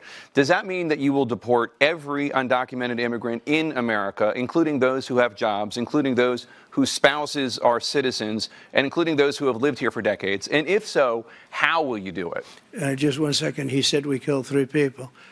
The people we killed are al-Baghdadi and Soleimani, the two greatest terrorists, biggest terrorists anywhere in the world, and it had a huge impact on everything, not just border, on everything. He's the one that killed people with the bad water, including hundreds of thousands of people dying, and also killing our citizens when they come in.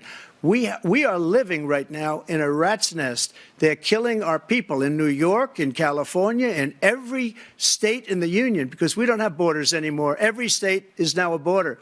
And because of his ridiculous, insane, and very stupid policies, people are coming in and they're killing our citizens at a level that we've never seen. We call it migrant crime. I call it Biden migrant crime. They're killing our citizens at a level that we've never seen before. And you're reading it like these three incredible young girls over the last few days. One of them, I just spoke to the mother, and they just had the funeral for this girl, 12 years old. This is horrible what's taken place. What's taken place in our country, we're literally an uncivilized country now. He doesn't want it to be. He just doesn't know. He opened the borders. Nobody's ever seen anything like. And we have to get a lot of these people out, and we have to get them out fast because they're going to destroy our country. Just take a look at where they're living. They're living in luxury hotels in New York City and other places. Our veterans are on the street. They're dying because he doesn't care about our veterans. He doesn't care. He doesn't like the military at all, and he doesn't care about our veterans. Nobody been worse. I had the highest approval rating for veterans taking care of the VA. He has the worst. He's gotten rid of all the things that I approved, choice that I got through Congress, all of the different things I approved, they abandoned. We had by far the highest, and now it's down in less than half because he's done all these great things that we did. And I think he did it just because I approved it, which is crazy. But he has killed so many people at our border by allowing all of these people to come in. And it's a very sad day in America. President Biden, you have the mic. Every single thing he said is a lie. Every single one. For example, veterans are a hell of a lot better off since I passed the PACT Act. 1 million of them now have insurance, and their families have it. Their families have it because what happened, whether it was Agent Orange or burn pits, they're all being covered now. And he opposed, his group opposed that. We're also in a situation where we have great respect for veterans. My son spent a year in Iraq, living next to one of those burn pits, came back with stage 4 glioblastoma. I was recently in France for D-Day, and I spoke all about those heroes that died. I went to the World War II cemetery, World War I cemetery he refused to go to. He was standing with his 4-star general, and he told me, he said, I don't want to go in there because they're a bunch of losers and suckers. My son was not a loser, was not a sucker. You're the sucker. You're the loser. President Trump? First of all, that was a made-up quote, suckers and losers. They made it up. It was in a third-rate magazine that's failing, like many of these magazines. He made that up. He put it in commercials. We've notified him. We had 19 people that said I didn't say it. And think of this. Who would say I'm at a cemetery or I'm talking about our veterans? Because nobody's taken better care. I'm so glad this came up, and he brought it up. There's nobody that's taken better care of our soldiers than I have. To think that I would, in front of generals and others, say suckers and losers. We have 19 people that said it was never said by me. It was made up by him, just like Russia was made up, just like the 51 intelligence agents are made up, just like the new thing with the 16 economists are talking. It's the same thing. 51 intelligence agents said that the laptop was Russia disinformation. It wasn't. That came from his son, Hunter. It wasn't Russia disinformation. He made up the suckers and losers, so he should apologize to me right now. Four-star general standing to your side who was on your staff who said you said it, period. That's number one. And number two, the idea that I have to apologize to you for anything along the lines. We've done more for veterans than any president has in American history. And they now are their family. The only sacred obligation we have as a country is to care for our veterans when they come home and their families and equip them when they go to war. That's what we're doing. That's what the VA is doing now. They're doing more for veterans than ever before in our history. All right, thank you so much. Let's move to the topic of foreign policy. I want to begin with Russia's war against Ukraine, which is now in its third year. Former President Trump, Russian President Vladimir Putin says he'll only end this war if Russia keeps the Ukrainian territory it has already claimed and Ukraine abandons its bid to join NATO. Are Putin's terms acceptable to you? First of all, our veterans and our soldiers can't stand this guy. They can't stand him. They think he's the worst commander-in-chief, if that's what you call him, that we've ever had. They can't stand him. So let's get that straight. And they like me more than just about any of them. And that's based on every single bit of information. As far as Russia and Ukraine, if we had a real president, the president that knew, that was respected by Putin, he would have never invaded Ukraine. A lot of people are dead right now, much more than people know. You know, they talk about numbers. You can double those numbers, maybe triple those numbers. He did nothing to stop it. In fact, I think he encouraged Russia from going in. I'll tell you what happened. He was so bad with Afghanistan. It was such a horrible embarrassment, most embarrassing moment in the history of our country, that when Putin watched that and he saw the incompetence, that he should have fired those generals, like I fired the one that you mentioned, and so he's got no love lost, but he should have fired those generals. No general got fired for the most embarrassing moment in the history of our country, Afghanistan, where we left billions of dollars of equipment behind. We lost 13 beautiful soldiers, and 38 soldiers were obliterated. And by the way, we left people behind, too. We left American citizens behind. When Putin saw that, he said, you know what? I think we're going to go in and maybe take this was his dream. I talked to him about it, his dream. The difference is he never would have invaded Ukraine, never. Just like Israel would have never been invaded in a million years by Hamas. You know why? Because Iran was broke with me. I wouldn't let anybody do business with them. They ran out of money. They were broke. They had no money for Hamas. They had no money for anything, no money for terror. That's why you had no terror at all during my administration. This place, the whole world is blowing up under him. President Biden? Never heard so much malarkey in my whole life. Look, the fact of the matter is that we're in a situation where, let's take the last point first. Iran attacked American troops, caused brain damage for a number of these troops, and he did nothing about it. Recently, not when he was president. They attacked. He said they're just having headaches. That's all it is. He didn't do a thing when the attack took place, number one. Number two, we got over 100,000 Americans and others out of Afghanistan during that airlift. Number three, we found ourselves in a situation where, if you take a look at what Trump did in Ukraine, this guy told Trump, do whatever you want, do whatever you want. And that's exactly what Trump did to Putin, encourage him, do whatever you want. And he went in. And listen to what he said when he went in. He was going to take Kyiv in 5 days, remember? Because it's part of the old Soviet Union. That's what he wanted to reestablish, Kyiv. And he, in fact, didn't do it at all. He wasn't able to get it done. And they've lost thousands and thousands of troops, 500,000 troops. President Trump, I never said that. For 1 minute, I just want to go back to my original question, which is, are Putin's terms acceptable to you? Keeping the territory in Ukraine? No, they're not acceptable. But look, this is a war that never should have started. If we had a leader in this war, he led everybody along. He's given $200 billion now or more to Ukraine. He's given $200 billion. That's a lot of money. I don't think there's ever been anything like it. Every time that Zelensky comes to this country, he walks away with $60 billion. He's the greatest salesman ever. And I'm not knocking him, I'm not knocking anything. I'm only saying the money that we're spending on this war, and we shouldn't be spending, it should have never happened. I will have that war settled between Putin and Zelensky as president-elect before I take office on January 20th. I'll have that war settled. People being killed so needlessly, so stupidly, and I will get it settled, and I'll get it settled fast before I take office. President Biden, you have a minute. The fact is that Putin is a war criminal. He's killed thousands and thousands of people. And he has made one thing clear.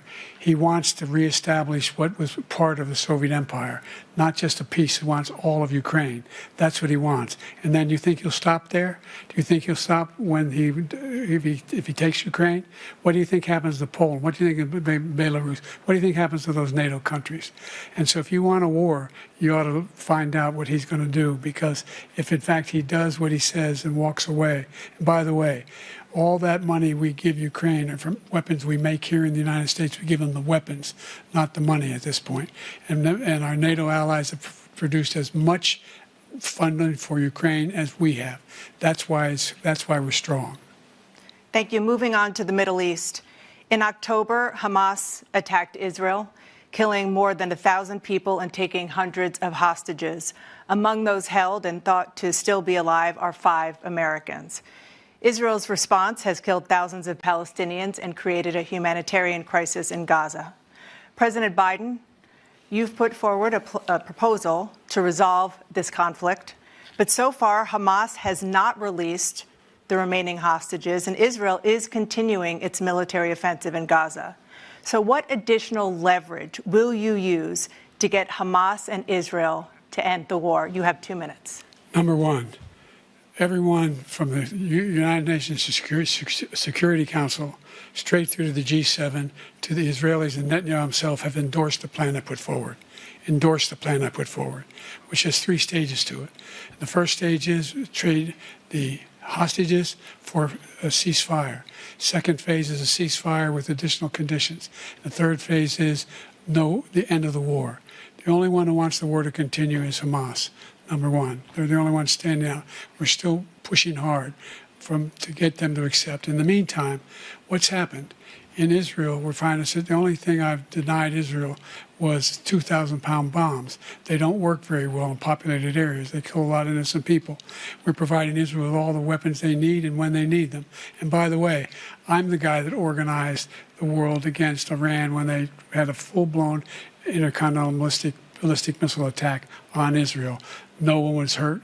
No one Israeli was accidentally killed, and it just stopped. We saved Israel. We are the biggest producer of support for Israel of anyone in the world. And so they're 2 different things. Hamas cannot be allowed to be continued. We continue to send our experts and our intelligence people as to how they can get Hamas like we did bin Laden. You don't have to do it. And by the way, they've been greatly weakened, Hamas, greatly weakened, and they should be. They should be eliminated. But you've got to be careful for using certain weapons among population centers. Just going back to Ukraine for 1 second. We have an ocean separating us. The European nations together have spent $100 billion, or maybe more than that, less than us. Why doesn't he call them and say, you got to put up your money like I did with NATO? I got them to put up hundreds of billions of dollars. The Secretary General of NATO said Trump did the most incredible job I've ever seen. They wouldn't have any. They were going out of business. We were spending almost 100% of the money was paid by us. He didn't do that. He's getting all. You got to ask these people to put up the money. We're over $100 billion more spent, and it has a bigger impact on them because of location, because we have an ocean in between. You got to ask them. As far as Israel and Hamas, Israel's the one that wants to go. He said the only one who wants to keep going is Hamas. Actually, Israel is the one, and you should let him go and let him finish the job. He doesn't want to do it. He's become like a Palestinian, but they don't like him because he's a very bad Palestinian. He's a weak one. President Biden, you have a minute. I've never heard so much foolishness. This is a guy who wants to get out of NATO. Are you going to stay in NATO? He's going to pull out of NATO. The idea that we have, our strength lies in our alliances as well. It may be a big ocean, but were we ever able to avoid a war in Europe, a major war in Europe? What happens if, in fact, you have Putin continue to go into NATO? We have an Article 5 agreement. Attack on one is attack on all. You want to start the nuclear war he keeps talking about, go ahead. Let Putin go in and control Ukraine and then move on to Poland and other places. You see what happens then. He has no idea what the hell he's talking about. And by the way, I got 50 other nations around the world to support Ukraine, including Japan and South Korea, because they understand that this kind of dislocation has a serious threat to the whole world peace. No major war in Europe has ever been able to be contained just to Europe. President Trump, just to follow up, would you support the creation of an independent Palestinian state in order to achieve peace in the region? I'd have to see, but before we do that, the problem we have is that we spend all the money. So they kill us on trade. I made great trade deals with the European nations because if you add them up, they're about the same size economically. Their economy is about the same size as the United States. And they were no cars, they don't want anything that we have, but we're supposed to take their cars, their food, their everything, their agriculture. I changed that. But the big thing I changed is they don't want to pay. And the only reason that he can play games with NATO is because I got them to put up hundreds of billions of dollars. I said, and he's right about this, I said, no, I'm not going to support NATO if you don't pay. They asked me that question, would you guard us against Russia at a very secret meeting of the 28 states at that time, nations at that time? And I said, no, if you don't pay, I won't do that. And you know what happened? Billions and billions of dollars came flowing in the next day and the next months. But now we're in the same position. We're paying everybody's bills. Let's turn to the issue of democracy. Former President Trump, I want to ask you about January 6, 2021. After you rallied your supporters that day, some of them stormed the Capitol to stop the constitutionally mandated counting of electoral votes. As president, you swore an oath to, quote, preserve, protect, and defend, unquote, the Constitution. What do you say to voters who believe that you violated that oath through your actions and inaction on January 6th and worry that you'll do it again? Well, I don't think too many believe that. And let me tell you about January 6th. On January 6th, we had a great border. Nobody coming through, very few. On January 6th, we were energy independent. On January 6th, we had the lowest taxes ever. We had the lowest regulations ever. On January 6th, we were respected all over the world. All over the world, we were respected. And then he comes in, and we're now laughed at. We're like a bunch of stupid people. What happened to the United States' reputation under this man's leadership is horrible, including weaponization, which I'm sure at some point you'll be talking about, where he goes after his political opponent because he can't beat him fair and square.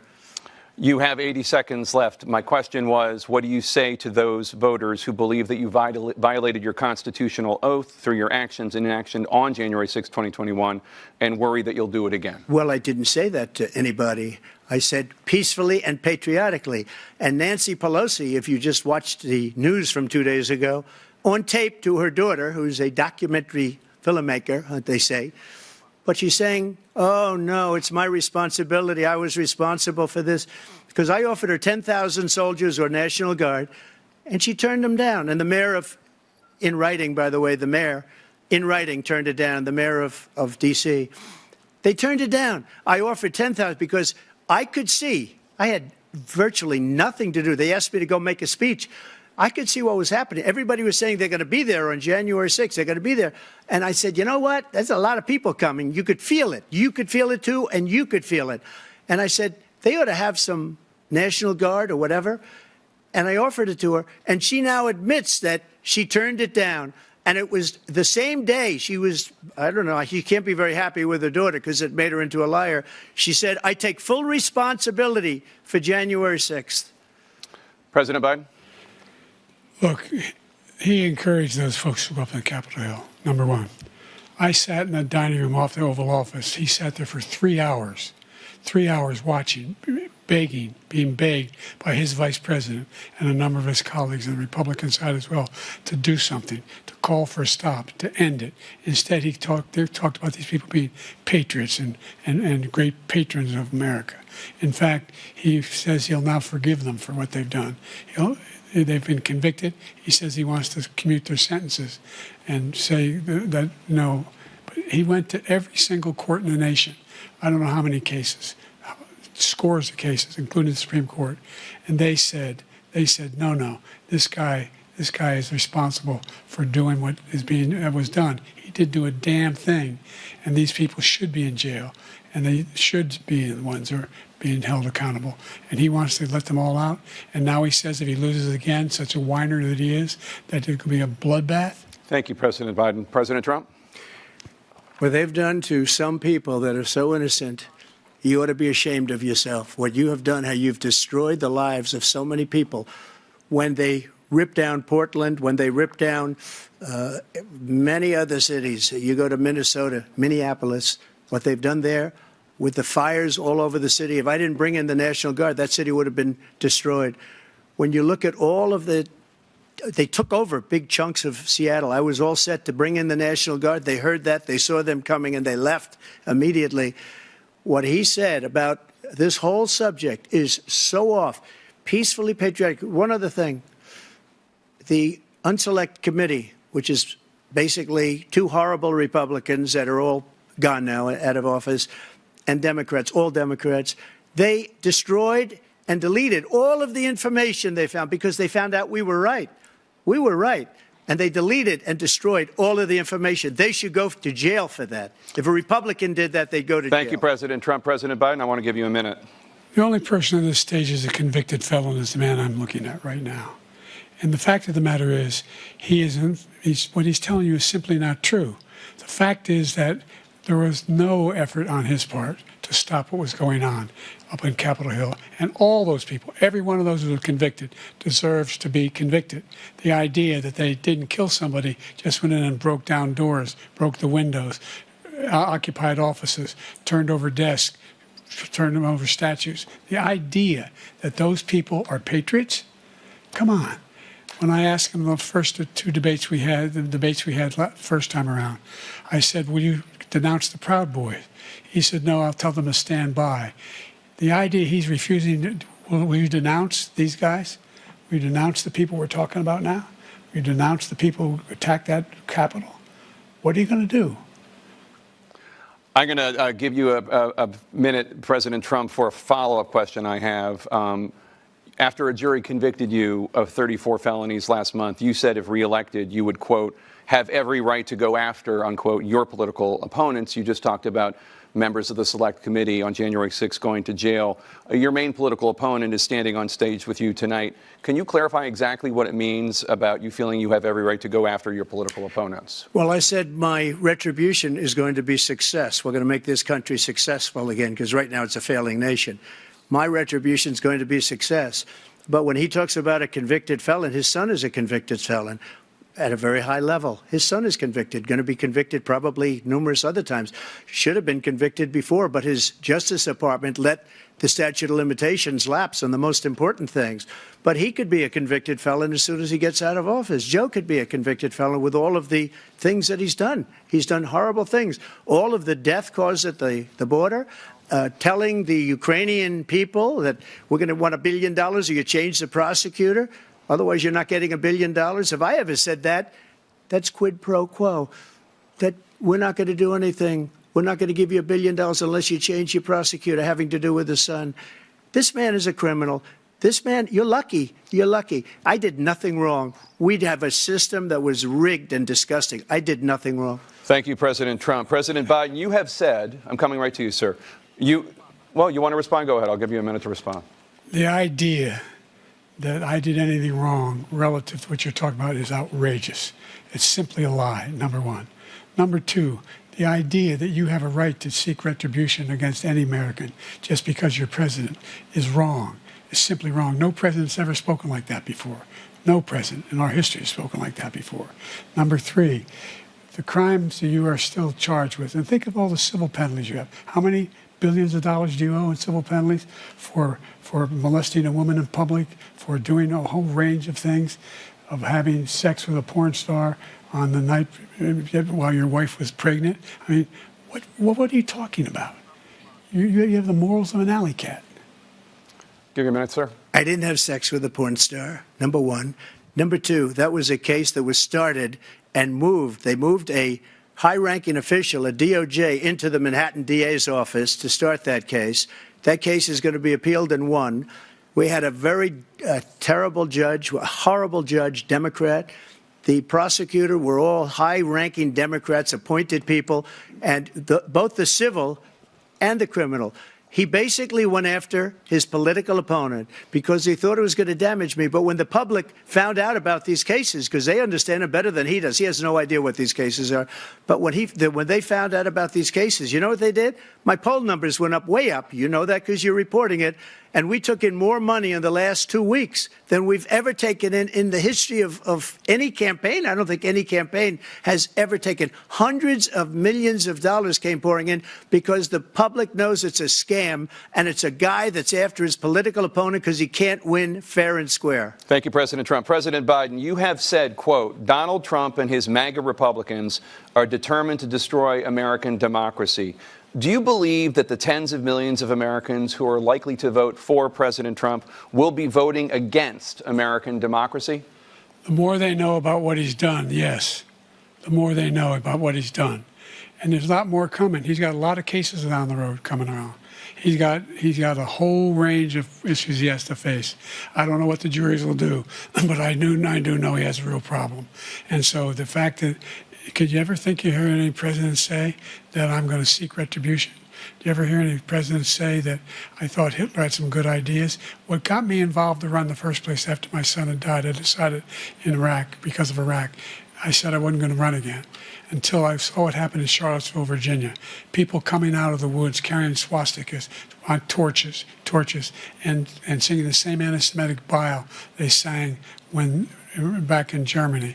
And the young woman got killed. I spoke to the mother, and they asked him, they said, what do you think of those people? The ones who got killed, the one who tried to stop it, and the ones, he said, I think they're fine people on both sides. What American president would ever say Nazis coming out of fields carrying torches, singing the same anti-Semitic bile, carrying swastikas were fine people? This is a guy who says Hitler's done some good things. I'd like to know what they are. The good things Hitler's done, that's what he said. This guy has no sense of American democracy. President Trump. Jake, both of you know that story has been totally wiped out because when you see the sentence, it said 100% exoneration on this. So he just keeps it going. He says he ran because of Charlottesville. He didn't run because of Charlottesville. He ran because it was his last chance. He's not equipped to be president. You know it, and I know it. It's ridiculous. We have a debate. We're trying to justify his presidency. His presidency, he's without question, the worst president, the worst presidency in the history of our country. We shouldn't be having a debate about it. There's nothing to debate.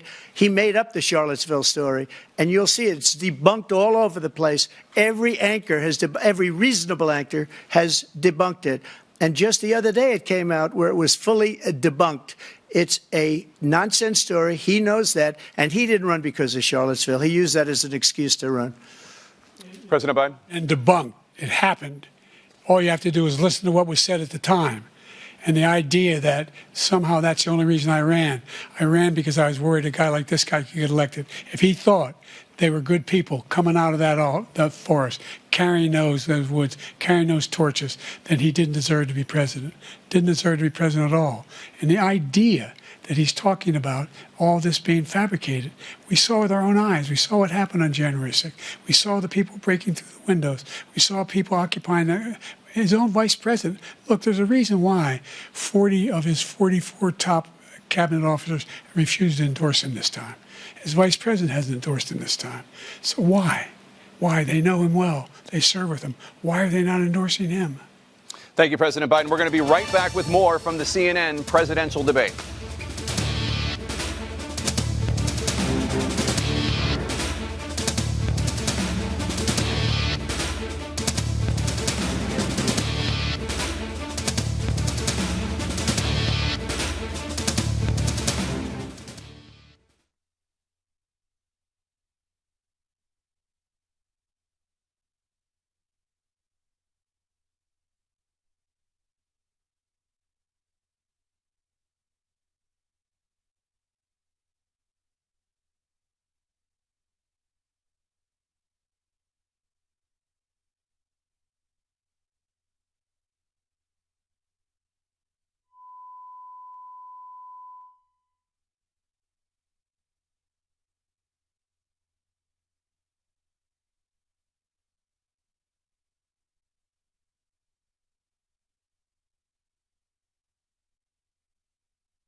Welcome back to the CNN presidential debate live from Georgia. Let's talk about persistent challenges you both faced in your first terms and you'd certainly face again in a second term. President Biden, while black unemployment dropped to a record low under your presidency, black families still earn far less than white families. Black mothers are still 3 times more likely to die from pregnancy-related causes, and black Americans are imprisoned at 5 times the rate of white Americans. What do you say to black voters who are disappointed that you haven't made more progress? They acknowledge they made a lot of progress, number one.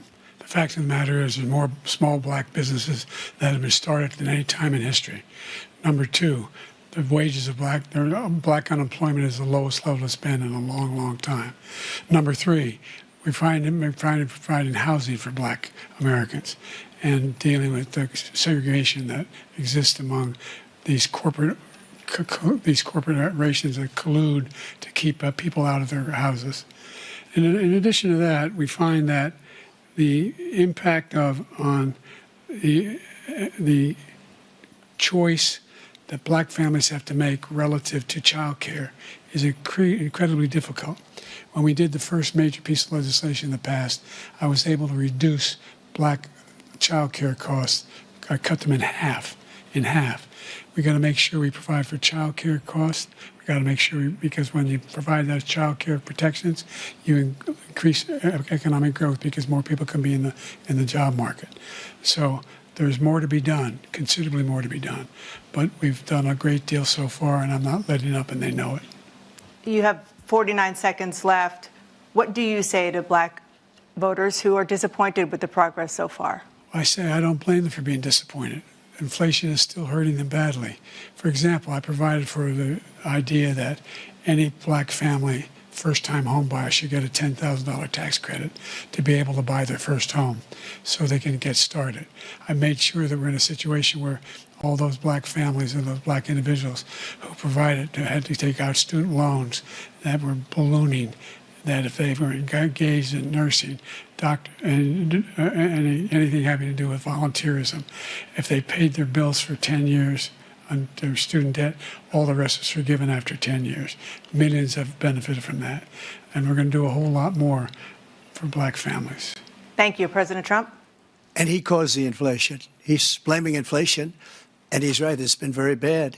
He caused the inflation, and it's killing black families and Hispanic families and just about everybody. It's killing people. They can't buy groceries anymore. They can't.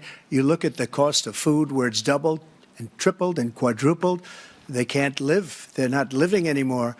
He caused this inflation. I gave him a country with essentially no inflation. It was perfect. It was so good. All he had to do is leave it alone. He destroyed it with his Green New scam and all this money that's being thrown out the window. He caused inflation.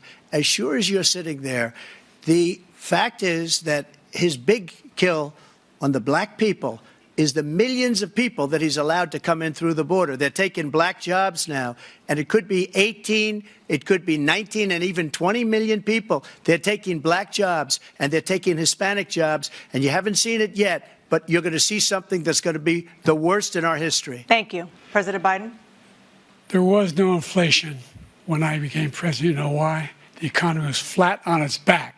15% unemployment. He decimated the economy, absolutely decimated the economy. That's why there was no inflation at the time. There were no jobs. We provided thousands of millions of jobs for individuals who are in all communities, including minority communities. We made sure that they have health insurance.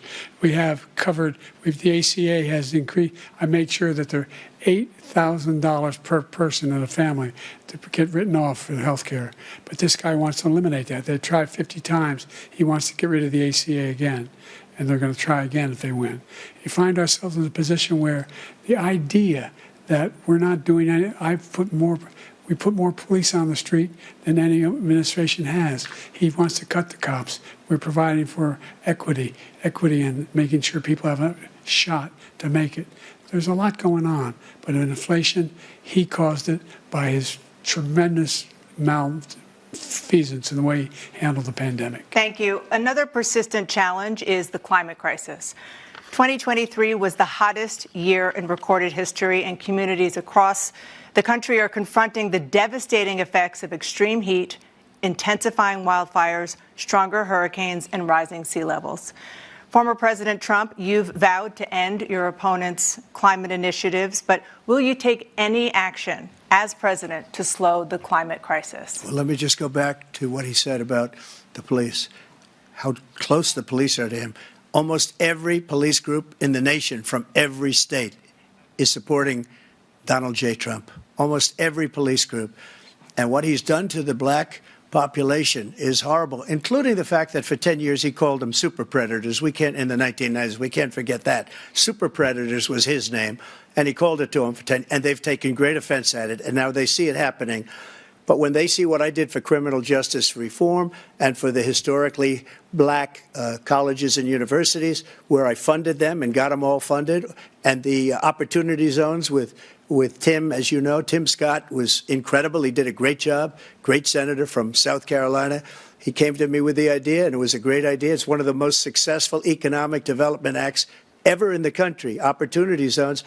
And the biggest beneficiary are blacks. And that's why we have the best numbers with them in maybe ever. They're saying ever. I read this morning where ever, the best numbers. Can you hear me? He's lost much of the black population because he's done a horrible job for black people. He's also done a horrible job for Hispanics. But wait till you see these millions of people pouring into our country, and they're going to take the jobs, and it's already started, and you haven't seen anything yet. It's a disaster. You've 38 seconds left. President Trump, will you take any action as president to slow the climate crisis? So I want absolutely immaculate clean water, and I want absolutely clean air, and we had it. We had H2O. We had the best numbers ever, and we were using all forms of energy, all forms, everything.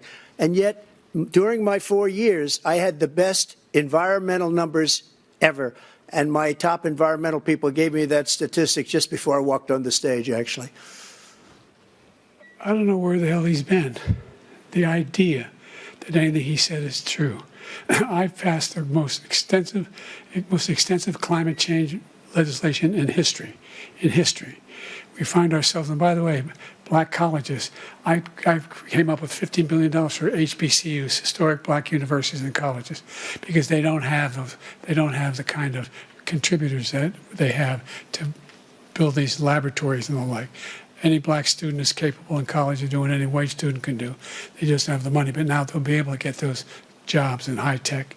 We're in a situation where the idea that he is claiming to have done something that had the cleanest water, he hadn't done a damn thing for the environment. He pulled out of the Paris Peace Accord, Climate Accord. I immediately joined it because if we reach 1.5 degrees Celsius at any one point, there's no way back. The only existential threat to humanity is climate change, and he didn't do a damn thing about it. He wants to undo all that I've done. The Paris Accord was going to cost us $1 trillion, and China nothing, and Russia nothing, and India nothing. It was a ripoff of the United States. And I ended it because I didn't want to waste that money because they treat us horribly. We were the only ones. It was costing us money. Nobody else was paying into it. And it was a disaster. But everything that he said just now, I'll give you an example. I heard him say before insulin. I'm the one that got the insulin down for the seniors. I took care of the seniors. What he's doing is destroying all of our medical programs because the migrants coming in, they want everybody. And look, I have the biggest heart on the stage. I guarantee you that. And I want to take care of people. But we're destroying our country. They're taking over our schools, our hospitals, and they're going to be taking over Social Security. He is destroying Social Security, Medicare, and Medicaid. The idea is that we, in fact, we were the only ones of consequence who were not members of the Paris Accord. How can we do anything? We've not able to, the United States can't get its pollution under control.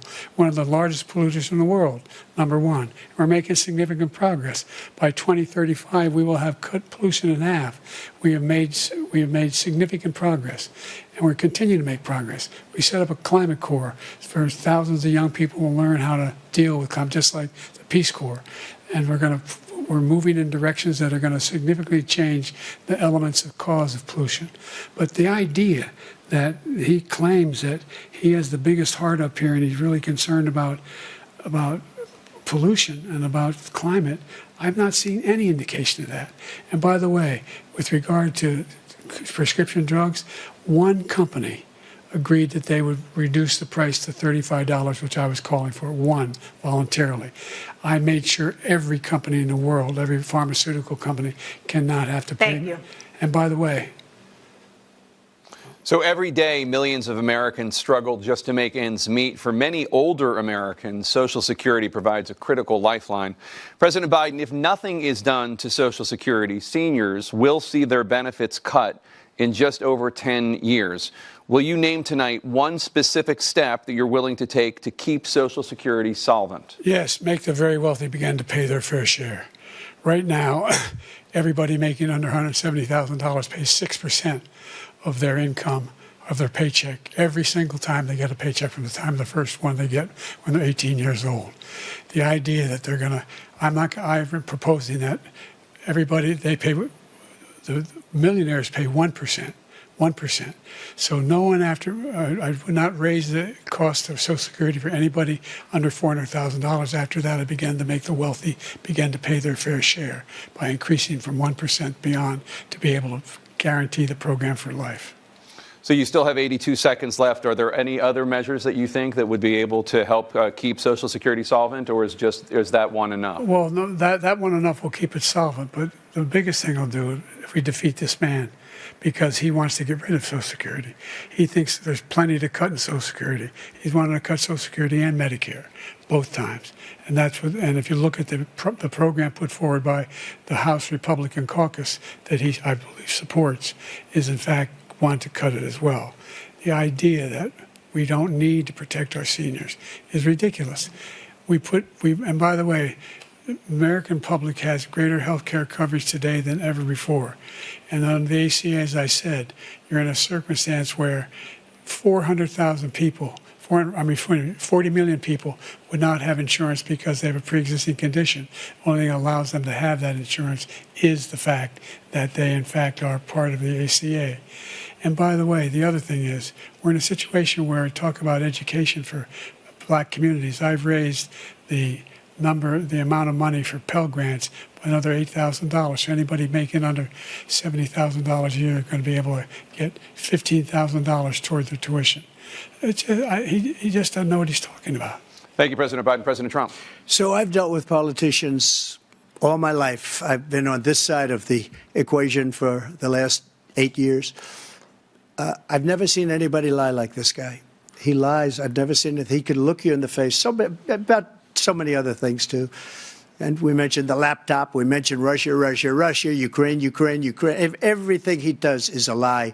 It's misinformation and disinformation.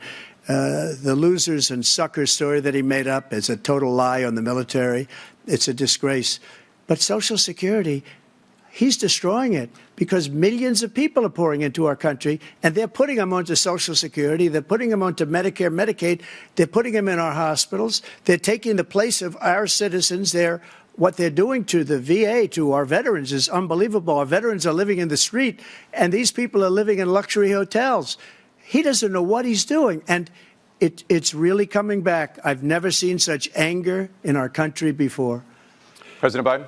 The idea that veterans are not being taken care of, I told you before. And by the way, when I said suckers and losers, he acknowledged after that he fired that general.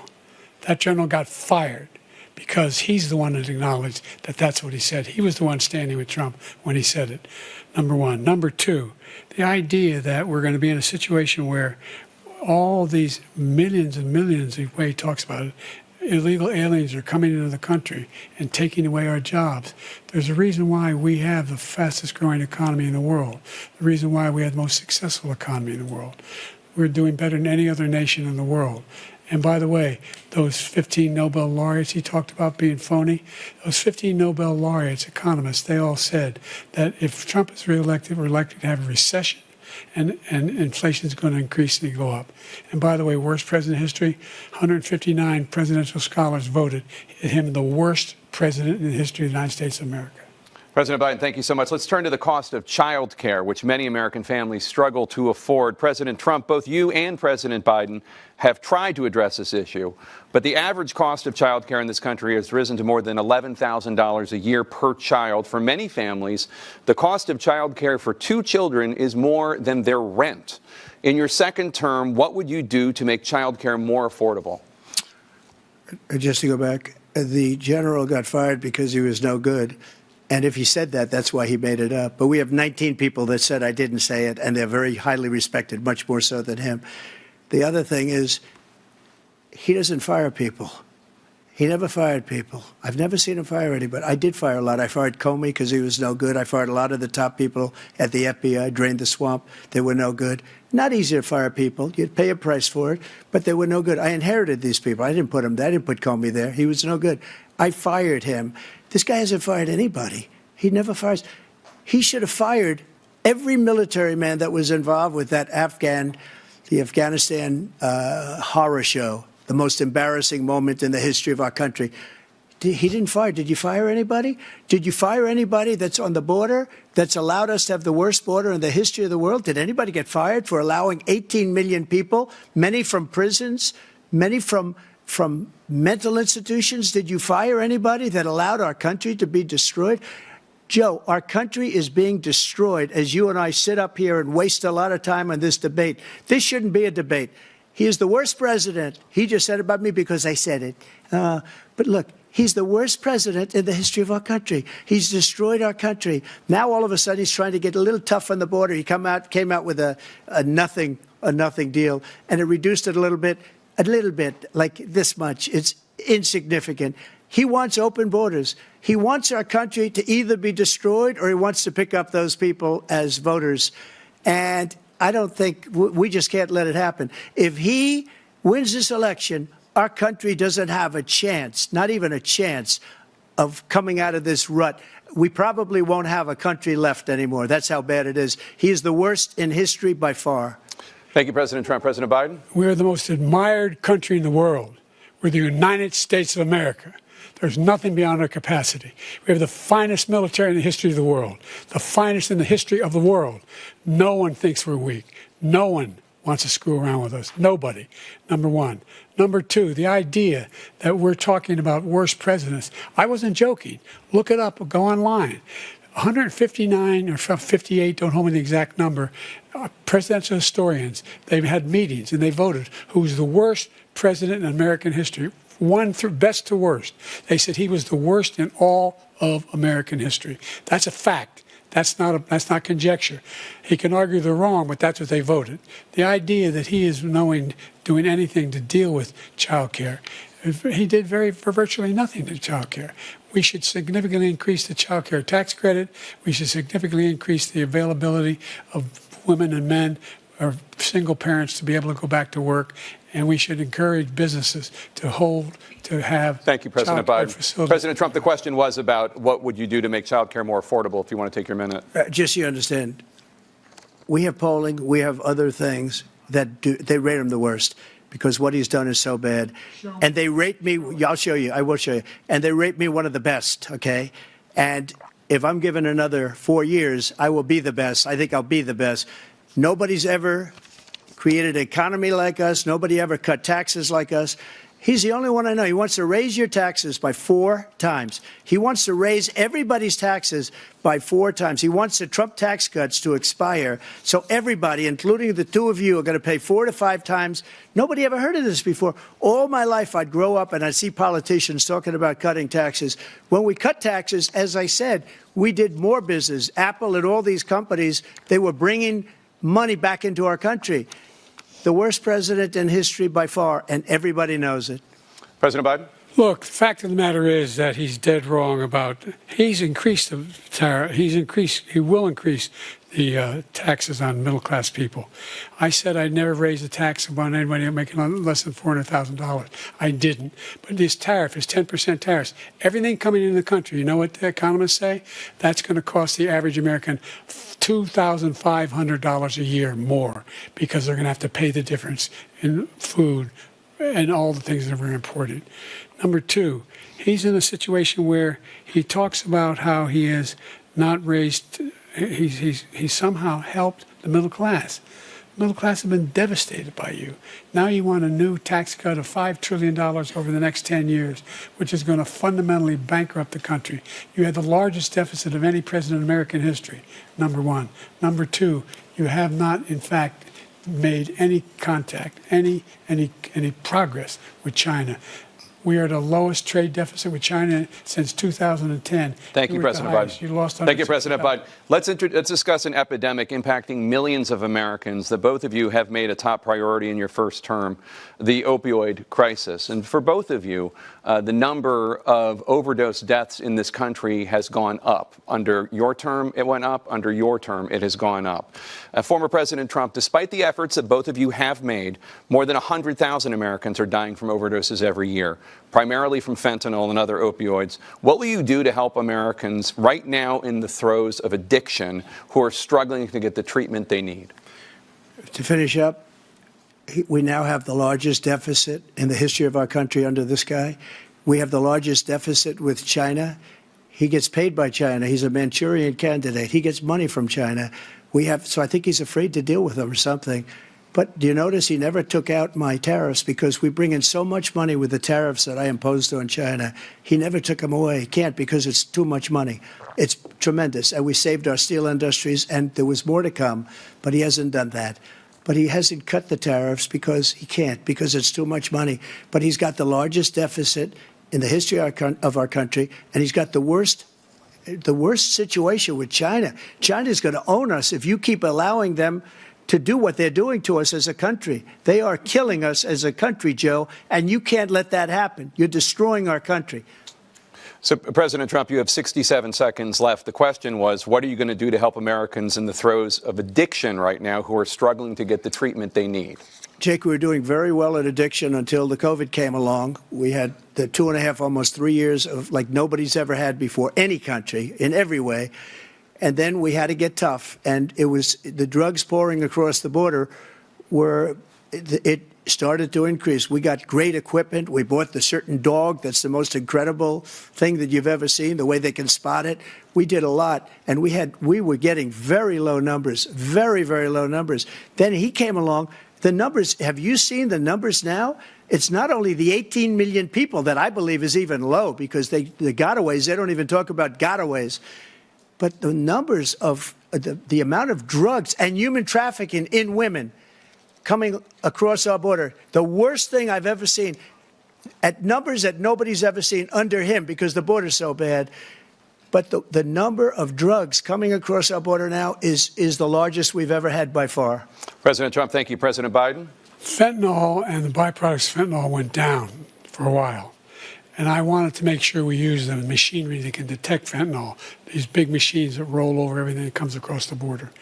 And it costs a lot of money. That was part of this deal we put together, this bipartisan deal. More fentanyl machines, more be able to detect drugs, more numbers of agents, more numbers of all the people at the border. And when we had that deal done, he called his Republican colleagues, said, "Don't do it. It's going to hurt me politically." No, he never argued it's not a good bill. It's a really good bill. We need those machines. We need those machines. And we're coming down very hard in every country in Asia in terms of precursors for fentanyl. And Mexico is working with us to make sure they don't have the technology to be able to put it together. That's what we have to do. We need those machines. Thank you, President Biden. President Trump, and again, the question is about Americans in the throes of addiction right now struggling to get the treatment they need. Well, because this does pertain to it. He ended Remain in Mexico. He ended catch and release. I made it catch and release in Mexico, not catch and release here. We had so many things that we had done, hard negotiations with Mexico, and I got it all for nothing. It's just like when you have a hostage. We always pay $6 billion for a hostage. Every time we say it's a hostage. Now we have a hostage, a Wall Street Journal reporter, I think a good guy, and he's over there because Putin is laughing at this guy, probably asking for billions of dollars for the reporter. I will have him out very quickly as soon as I take office. Before I take office, I said by literally As soon as I win the election, I will have that reporter out. He should have had him out a long time ago, but Putin's probably asking for billions and billions of dollars because this guy pays it every time. We had 2 cases where he paid $6 billion for 5 people. I got 58 people out, and I paid essentially nothing. Thank you, President Trump. Dana? Let's turn to concerns that voters have about each of you. President Biden, you would be 86 at the end of your second term.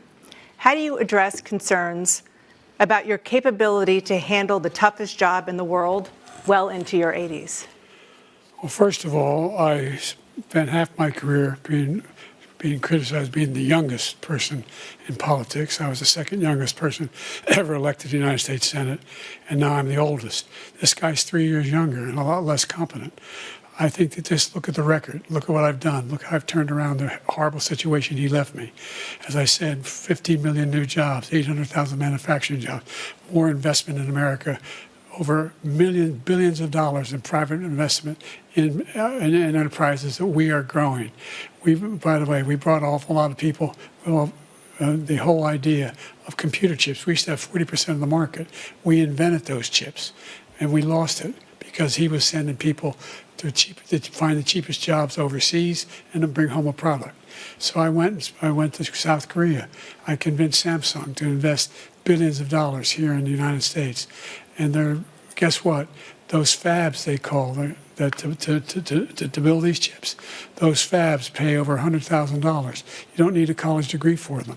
And there's billions, about $40 billion already being invested and being built right now in the United States, creating significant jobs for Americans from all over the world. President Biden, you have 40 seconds left. Would you like to add anything? Yeah, I would. The idea that somehow we are this failing country. I never heard a president talk like this before. We're the envy of the world. Name me a single major country president who wouldn't trade places with the United States of America for all our problems and all our opportunities. We're the most progressive country in the world in getting things done. We're the strongest country in the world. We're a country in the world who keeps our word, and everybody trusts us, all of our allies, and those who he coddles up to, from Kim Jong-un, who he sends love letters to, and Putin, etc. They don't want to screw around with us. Thank you. Former President Trump, to follow up, you would be 82 at the end of your second term. What do you say to voters who have concerns about your capabilities to serve? Well, I took 2 tests, cognitive tests. I aced them, both of them, as you know. We made it public. He took none. I'd like to see him take one, just one, a real easy one. Like go through the first 5 questions. He couldn't do it. But I took 2 cognitive tests. I took physical exams every year. And, we knock on wood wherever we may have wood, that I'm in very good health. I just won 2 club championships, not even senior, 2 regular club championships. To do that, you have to be quite smart, and you have to be able to hit the ball a long way. And I do it. He doesn't do it. He can't hit a ball 50 yards. He challenged me to a golf match. He can't hit a ball 50 yards. I think I'm in very good shape. I feel that I'm as in good a shape as I was 25, 30 years ago. Actually, I'm probably a little bit lighter, but I'm in as good a shape as I was years ago. I feel very good. I feel the same. But I was willing to take a cognitive test. And you know what? If I didn't do well, I aced him. Dr. Ronnie Jackson, who's a great guy when he was White House doctor. And then I took another one, a similar one. And one of them said they've never seen anybody ace him. Thank you. President Biden?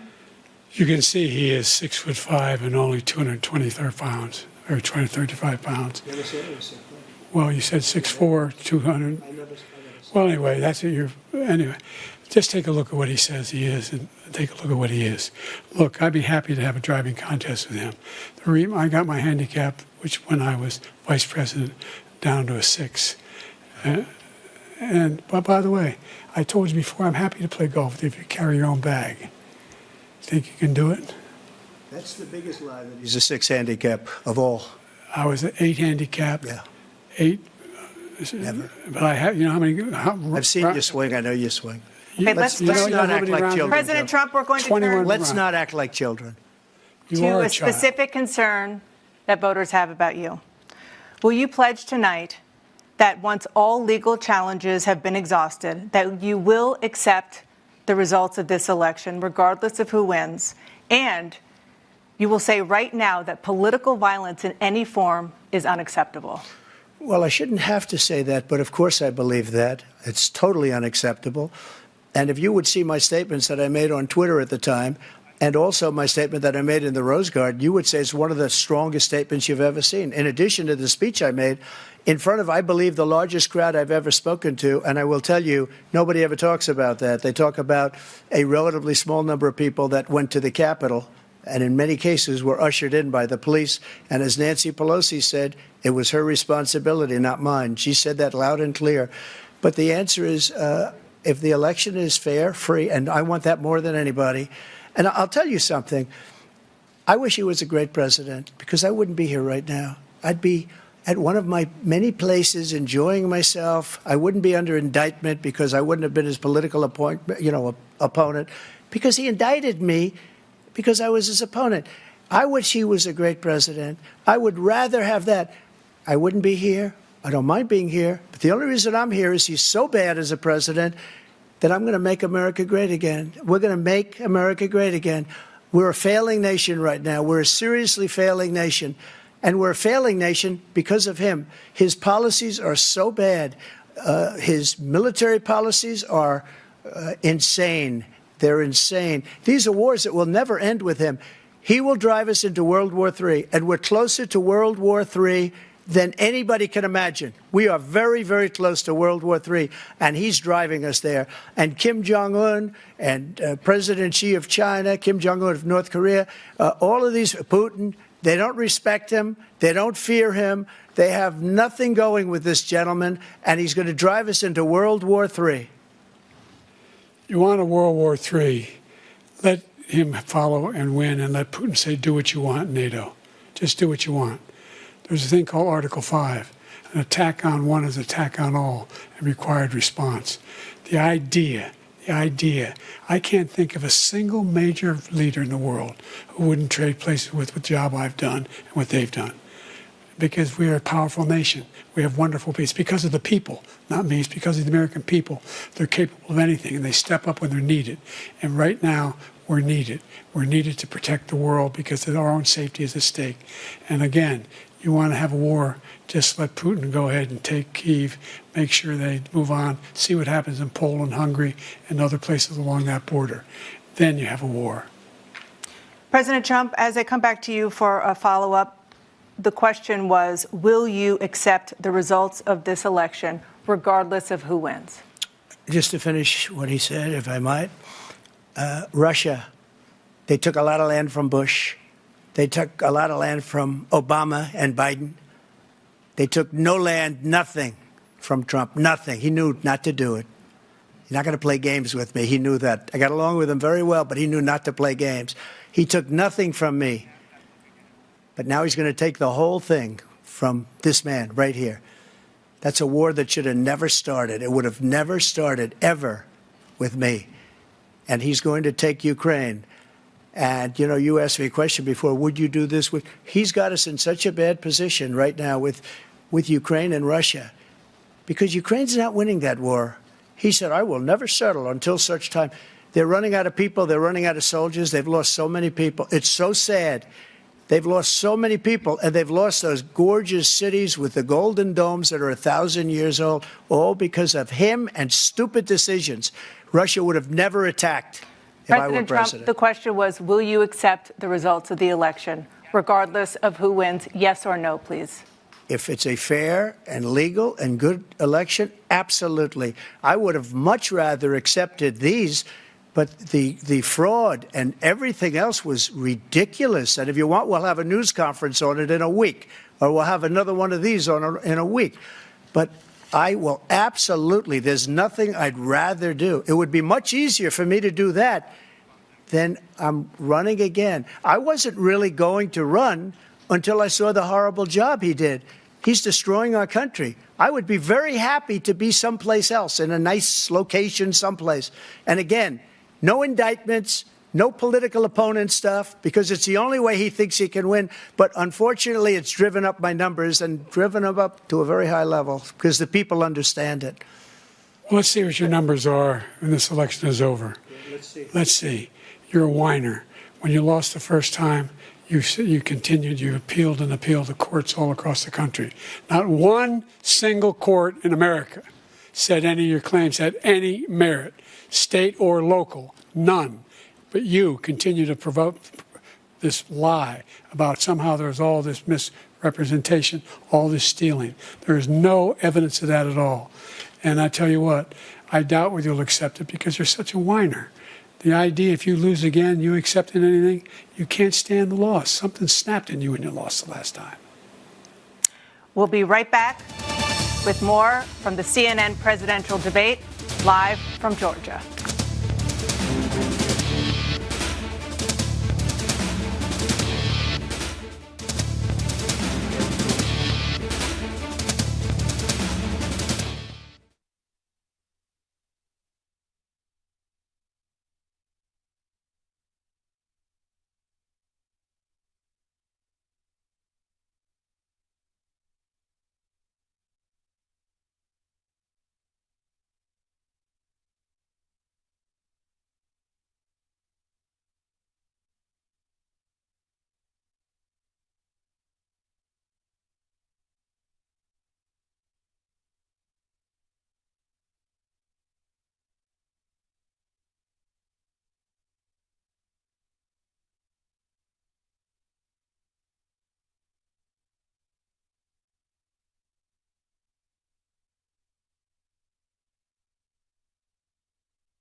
It is now time for the candidates to deliver their closing statements as predetermined by a coin toss. We're going to begin with you, President Biden. You have 2 minutes.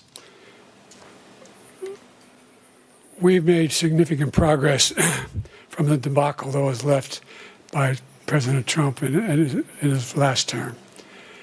We find ourselves in a situation where, number one, we have to make sure that we have a fair tax system.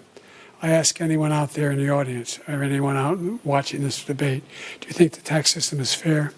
The fact is that I said Nobody even making under $400,000 had a single penny increase in their taxes, and will not. And if I'm reelected, that'll be the case again.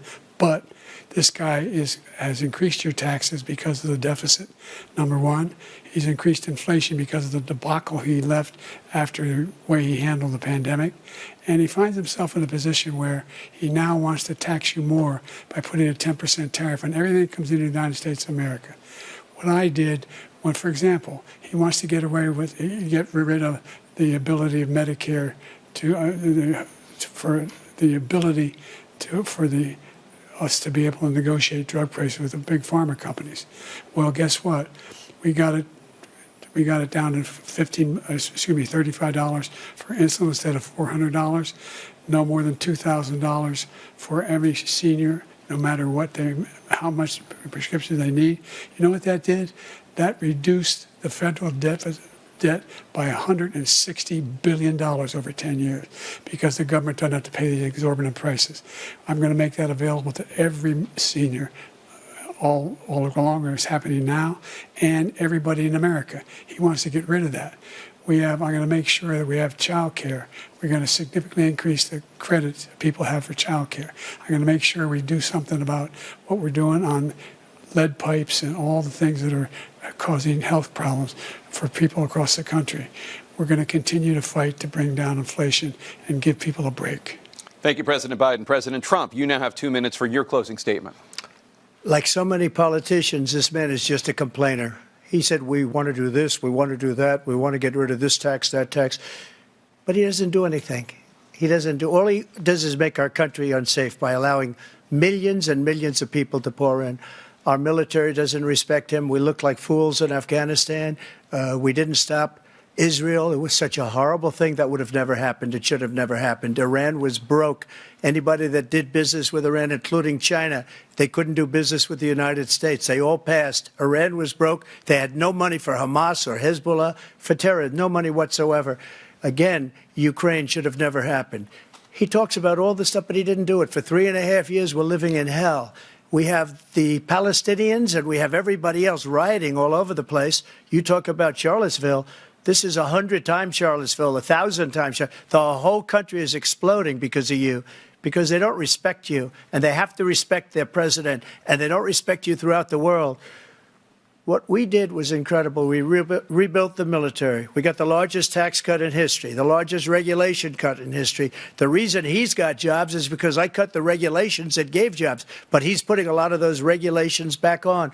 All of the things that we've done, nobody's never seen anything like. Even from a medical standpoint, right to try, where we can try space-age materials instead of going to Asia or going to Europe and trying to get when you're terminally ill. Now you can go and you can get something. You sign a document. They've been trying to get it for 42 years.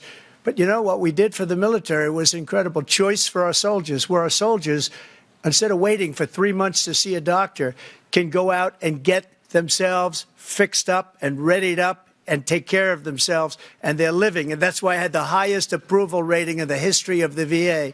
So all of these things, we're in a failing nation, but it's not going to be failing anymore. We're going to make it great again. Thank you, former President Trump, President Biden. Stay with us because we have full analysis of this debate. Anderson Cooper and Aaron Burnett starts now on CNN.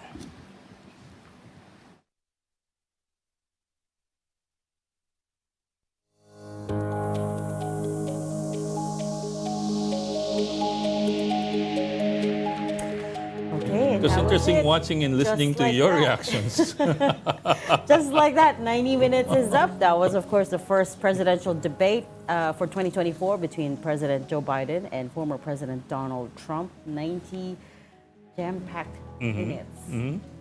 Well, let's jump straight in. Let's jump straight into the analysis. What did you gentlemen think? Well, I mean, Let's start with the format of it, the structure of it, what you thought of how the debate was carried out. Well, this didn't turn out as pugnacious as the last time when there was a shouting game and all of that. I think the audience not being there perhaps kind of helped, plus like turning off the microphone. But it was quite a flat debate. I think it was way flatter than many expected. I honestly have some issues with the moderation. I think a huge part of the debate. I'm not sure if Trump was responding to any of the questions. I think it was almost like on a campaign trail, right? Just saying... Stump speech. Yeah, it was a stump speech, just over and over again. He was on message, through and through. So there was no audience, but in terms of audience impact and energy level, clearly Trump was there. Now on Biden, obviously the optics, I think, were not optimal. I was just on Twitter looking at practically Democrats were, a lot of them were hyperventilating. They were worried about whether they should go for a replacement. But the funny thing is that if you transcribe Biden, it defies all of the stereotypes about this guy has lost his lucidity. No, actually, it was pretty good. I mean, there were a little bit of, issues here and there, but generally, I think, but he was a bit too wonky, in my opinion. Wonky. Like he would respond to issue by issue. He would provide facts, data, and his closing statement was like on taxation. So I felt that if it were a question of his lucidity, he was quite effective. But if it's the question of projecting strength and standing up to the kind of a Trumpian attacks and assaults, I don't think that was an optimal performance by him. And I think the fact that Trump was able to corner the essentially CNN, because before the debate, the accusation was that this is going to be a biased liberal media, and I think they were a little bit too diffident. I was expecting more from the moderators to please answer the question. They didn't press the questions. Not to mention fact checking. I mean, there were a lot of hyperbolic stuff thrown out there by Trump, and no fact checking whatsoever. So I felt that didn't also help with the quality of the debate. I think it could have been much more interesting if the moderators just did their job and just accepted that by virtue of them not being right-wing media, they were just going to be attacked anyway. Parang umiwas sila dun sa... I think, they preempted it too much. There was a little bit of overcorrection. And I think that really didn't help the case. Hyperbolic, and he stretched the truth a few times. But to be fair to them, though, before the debate, they did say, look, there's not going to be a live fact-checking here, right? We will moderate this, and there were a lot of content to get through. But they did lay that up front that there's not going to be fact-checking. But at least they should have followed through, can you please answer the question? That's true. That point is true. Keeps on going back to attacking Biden and issues that were very non-sequitur. Professor Rene? Three major observations. Number one, it's really more of optics rather than substance. Again, that's a point regarding debate. You do not want really to present the truth, rather you want to affect the perception of people of how you would view it. So they really focus more. I think the format, even the organizers, even the candidates, of course, the president and the candidate, simply focus in terms of the optics, of the form, rather than. I was expecting more of policy discussion, but I think we're expecting too much. That's not the case here when you talk. Number two, of course, is in terms of what will be given importance. Of course, we were looking at foreign policy pronouncement, foreign policy issues. Well. We forgot the old saying, politics starts at the local level. So most of the discussions were primarily on domestic issues that we could not simply relate with. Of course, we could relate to three major issues that had to do with foreign policy that were mentioned. Number one, at least you have a talk about Ukraine. Position regarding Ukraine. Number two, regarding Gaza and the Palestinians. Then the third part has something to do with who represents weakness or strength.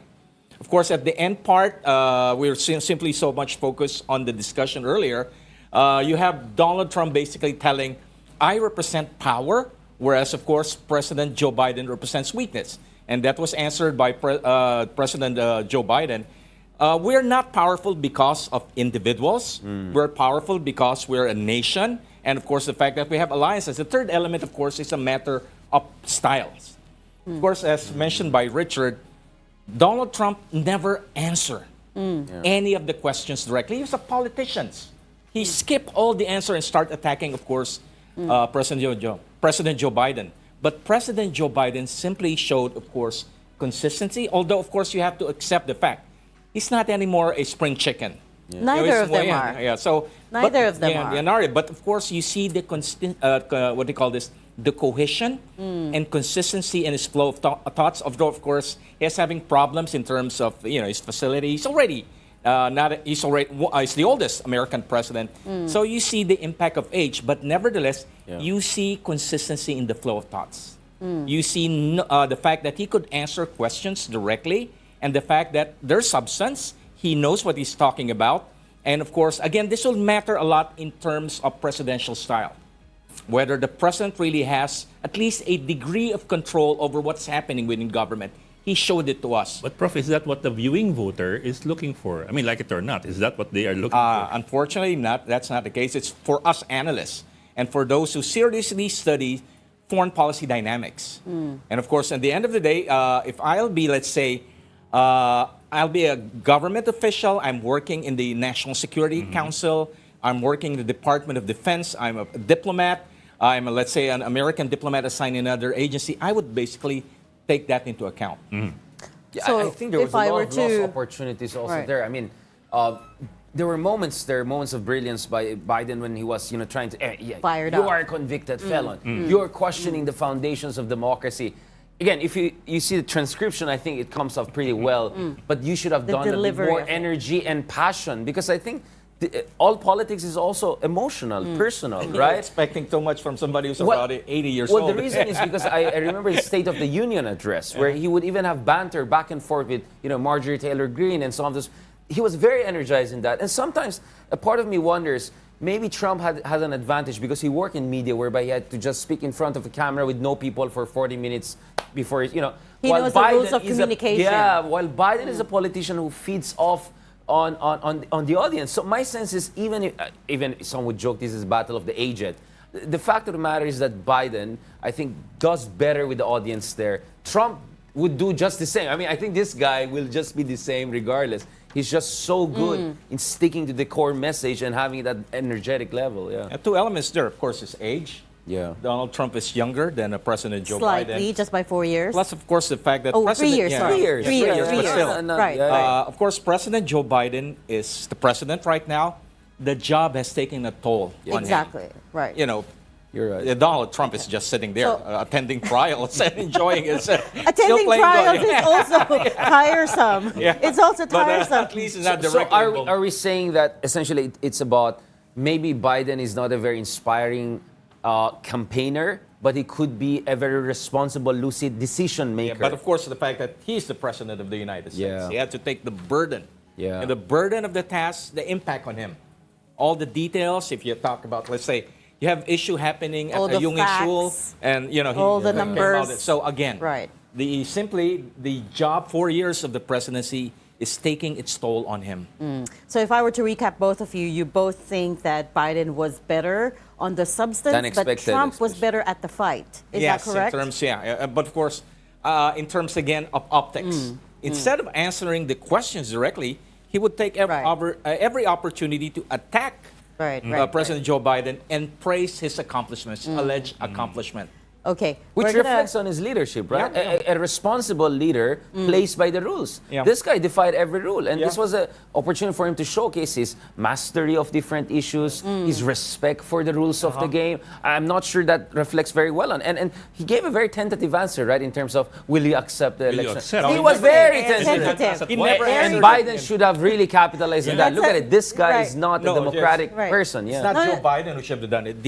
And the moderators. The moderator. We should call them That's out a too. very great point. We're gonna put a pin on that and circle back to that. But right now we have to go to a short break. More insights and analysis right after this short gap. Keep it here. This is the Biden or Trump, the Philippine interest special coverage of the U.S. presidential debate.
Good morning, welcome back. I'm Regina Lay here together with Ed Lingao, and we are doing the special coverage of the U.S. presidential debate between Donald Trump and Joe Biden. And here this morning with our special guest, Professor Renato De Castro. We were with Richard Hidaran just before we cut to the break. Unfortunately, he had to run for another engagement, but we will continue the discussion. Also, we've got some special guests lined up over Zoom that we will get to in just a short while.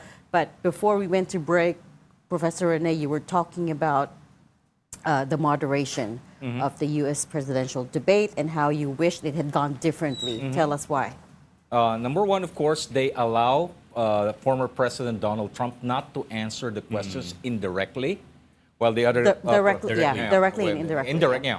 While of course President Joe Biden is answering the question head on. So at least they could have told former President Trump, please answer the questions. You're saying they should have insisted. Insisted that these are the questions, please address them. Just, of course, the last part, when former President Trump was asked a question, will you accept the results of the election, he never answered regardless directly. of how it goes? He bit around the bush, basically not answering that question. Instead, criticizing, again, President Joe Biden for alleged weakness. But what he said was, I shouldn't have to say that, but I believe that. Yeah, so it's a very... you have to say it. It's a very roundabout way of saying you have that, to show conviction. Maybe not. Yeah. Dana Bash did ask for a third time, yes or no. It's a yes or no question. And he still did not say a definitive yes or no. Again, right? But that's also maybe part of the rules, right? You're given 2 minutes to speak or a minute to rebut. And whatever you do with that time is up to you, right? But please, questions like this, if you're asked a categorical question, yes or no, will you accept the result? Of course, we know what happened in January 6th. Yes. In other words, are you allowed to ignore the question that is posed? Yeah, or not answer it directly. Answer it in a very fussy manner. So at least the moderators could have asked, could have intervened. Sir, please answer the question directly because it's totally unfair. Yeah, and also that's part of moderation, I suppose. Okay, well, 3 Filipino Americans or Philams based in the U.S. will join us to discuss their views on the upcoming U.S. elections. First, we have Gabriel Young. He is the Secretary of the Filipino Young Professionals in Washington, D.C.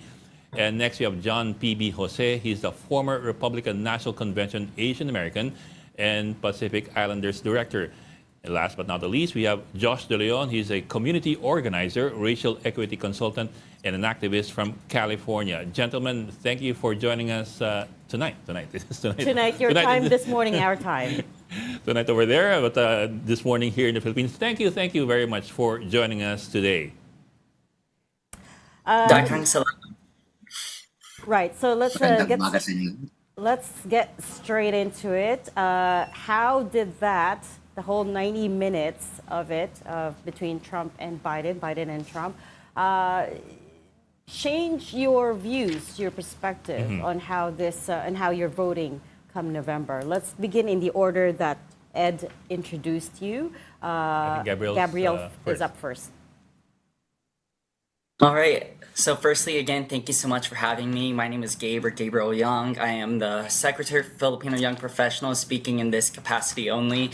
And honestly, going into this debate, I was supporting Biden and have been supporting him for a while, ever since his initial campaign back in 2020. And so going into this debate, I will say I do agree with all of your analysis that yes, Biden's voice was hoarse. He probably might have had a cold, but everything that he talked about was very substantial. And it really continued to sell me on the idea that having a president that unites the country is so important. And to go off of that, President Biden stated every single act that he signed into law and reminded me why I support him.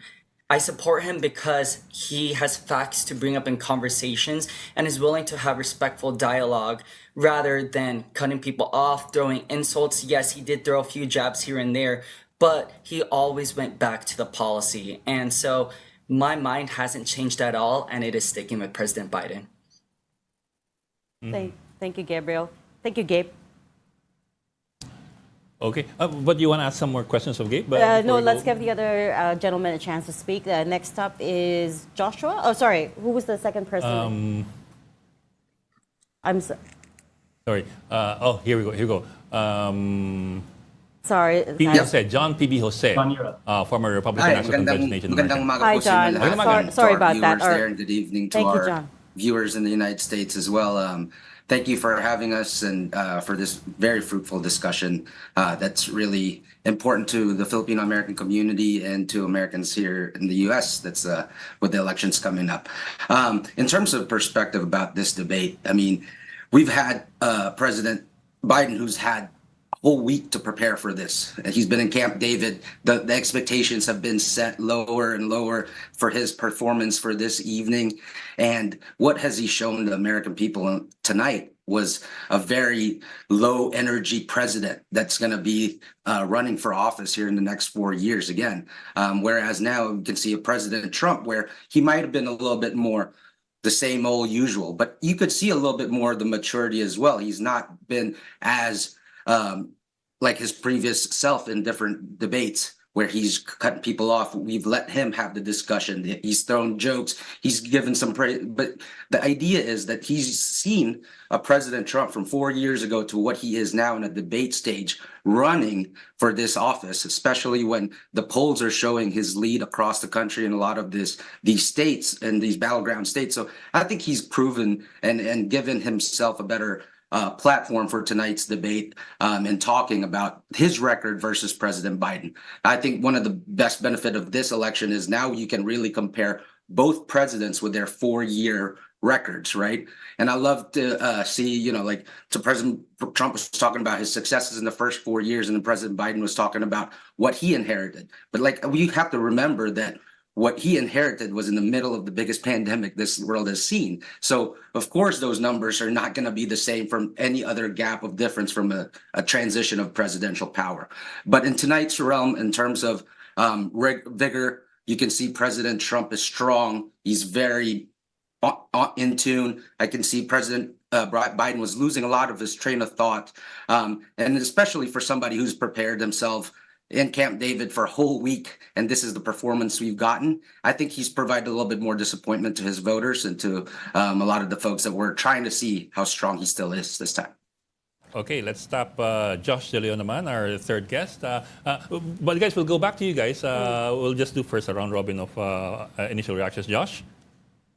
Yeah, as a community organizer, as an activist, and also as someone who has worked in campaigns, the point of this debate was not to change people's minds. I think we need to move past that belief that in the United States, there is a massive, massive group of undecided voters. Here's the truth. There are a lot of votes that are already set. In fact, the majority of voters already know who they're voting for and are not going to change their behavior based on one debate, 2 debates, or several. Instead, the biggest challenge for these 2 candidates was how do they inspire their base to get people who would not vote otherwise to vote for them? And I think that actually is a different framework for understanding the role of this debate in an election where these both candidates are so well known to voters, where they've been in public eye for so long in so many different ways. And I will be completely honest here. If you want style on stage, yeah, Trump won stylistically, but the vision of fear, of authoritarianism that he displayed was incredibly disturbing. While Biden's status quo is simply not sustainable, and I'm happy to get into both of those things. But it was in many ways a debate that was not about switching my vote or your vote or someone else's vote. It's about turnout, it's about inspiring the base, and it's about putting forward a vision that frankly was a little bit disturbing to me on both ends. Okay, I think that's an interesting point. This debate is not about changing minds, it's about turning out people to go out and vote, your supporters and all that.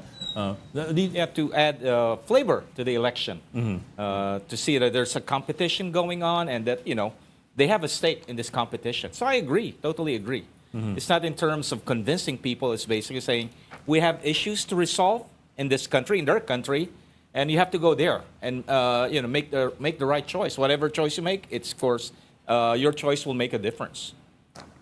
I understand, Josh, what you were saying about this wasn't meant to convince people to vote this way or that way, but it was still a chance to convince the electorate of the vigor, of the capability of these 2 elderly gentlemen, and I don't mean that derogatorily. It is Okay. a fact Okay. of Stating the their obvious. ability to lead the country and the rest of the world over the next 4 years, which is and it's shaping up to be a very complicated world with a lot of issues at bay. Right? We were talking amongst ourselves about how they didn't even bring up China, and that in itself is going to be a whole nother issue, right? So to your point, how do you think the two did in terms of conveying that, in terms of being able to speak not just to their base, but to convince the millions of voters who are still on the fringes that they have what it takes to lead? And I suppose let's ask that of all three as we go down. To be fair, yes. Let's start this time around with Josh first. Absolutely. Well, I think in a lot of respects, we as Filipino Americans and we as the American people, we were the bigger losers of this debate, right? More so than a Biden or a Trump in this, we were the losers because so many of the solutions that were displayed on this stage are not the kinds of transformative things that we need to truly shift our lived experiences and our well-being on the ground. Let me give an example. They blew by Palestine. They blew by the genocide unfolding right now in Gaza with hardly any genuine conversation or solutions. Another example, climate change. They mentioned it, but they didn't go at all into detail around the fact that we are careening towards breaking past that 2 degrees Celsius gap that we need to avoid getting to have irreversible climate change effects. And Filipinos in the Philippines will be disproportionately impacted by that as typhoons increase, as weather systems get worse. We in the United States will face that with worse pollution, with worse natural disasters. And so even when people addressed issues, when it comes to what is actually going to change the conditions on the ground, it was a frustrating display of status quo versus even more disturbing potential future. John, can we go to you next? Yeah, no, so in terms of what you're talking about, persuading minds and things, I do still think that is an important issue. And that's the main reason why this debate is so important tonight. This is the first time President Biden has shown himself to the American public since his last press conference, whenever that was, so this is a way think about the voters that are in the swing states of Georgia, Florida, Pennsylvania, Arizona, Nevada, Wisconsin, the Filipino Americans there, those issues that are facing are not only just Filipino American issues, but American issues as well. Those are the kitchen table issues. Inflation. Yeah, as much as we didn't talk about the Gaza situation or the climate change, like what we have to understand and on my previous role as a RNC Director, Asian American Engagement, I've traveled across the country and talked to Filipino American communities all across this country. And what they talk about, and the important part is, how do we get weak and this inflation that we're dealing with? How do we fill up our gas tanks of how much it costs? $5 a gallon back then, some places, right? And then how do we get kids in our education? How do we chase that American dream? So those are some of the issues that are really in the forefront of our Filipino American families. And the other important part is Filipino Americans now are working extra jobs, saving less money, sending less money back home for our families back home that they support and help out as well. So those are the issues that the Filipino American parents are staying up late at night thinking about those issues. So I think that in terms of tonight and persuading, I think that with the president's answer when it comes to inflation and how he's going to solve it, I don't think he provided a real platform on how he's going to do that, unlike President Trump did tonight. Okay, Gabe, what about you?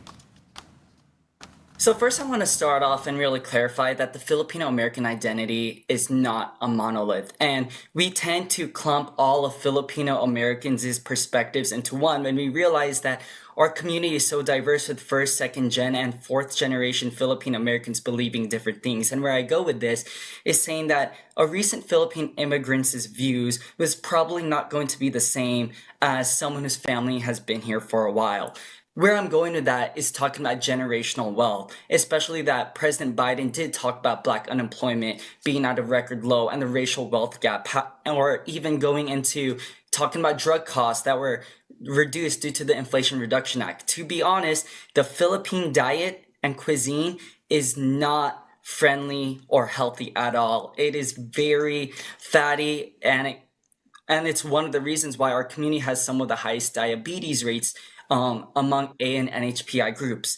Bringing that up, President Biden was the only one who really brought up the legislation towards healthcare and brought up each legislation that he also did towards communities. If we look, for example, his idea on reducing the racial wealth gap, he talked about Black income tax credits, which President Trump didn't really have an answer for, but instead attacked President Biden instead, which for me as a voter turns me off because I want someone with a plan, with substance, who actually has an answer. Going also with the climate crisis, President Biden talked about putting us back into the Paris Climate Accords when President Trump pulled us out. President Trump pulling us out because it was too much money really goes to show the impact that climate change and the crisis does not have on him. And let alone as us Philippine Americans, it's very hard for us to see where that comes from, or let alone that the rising sea levels are endangering the Philippines' lands, and let alone its sovereignty. Finally, even talking about childcare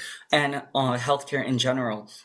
President Biden was the only one who talked about the childcare tax credit, and especially that for our Philippine culture, having a yaya or even nurses and taking care of our elderly is so important for us, especially that with OFWs coming in to take up those healthcare positions in our communities on visas.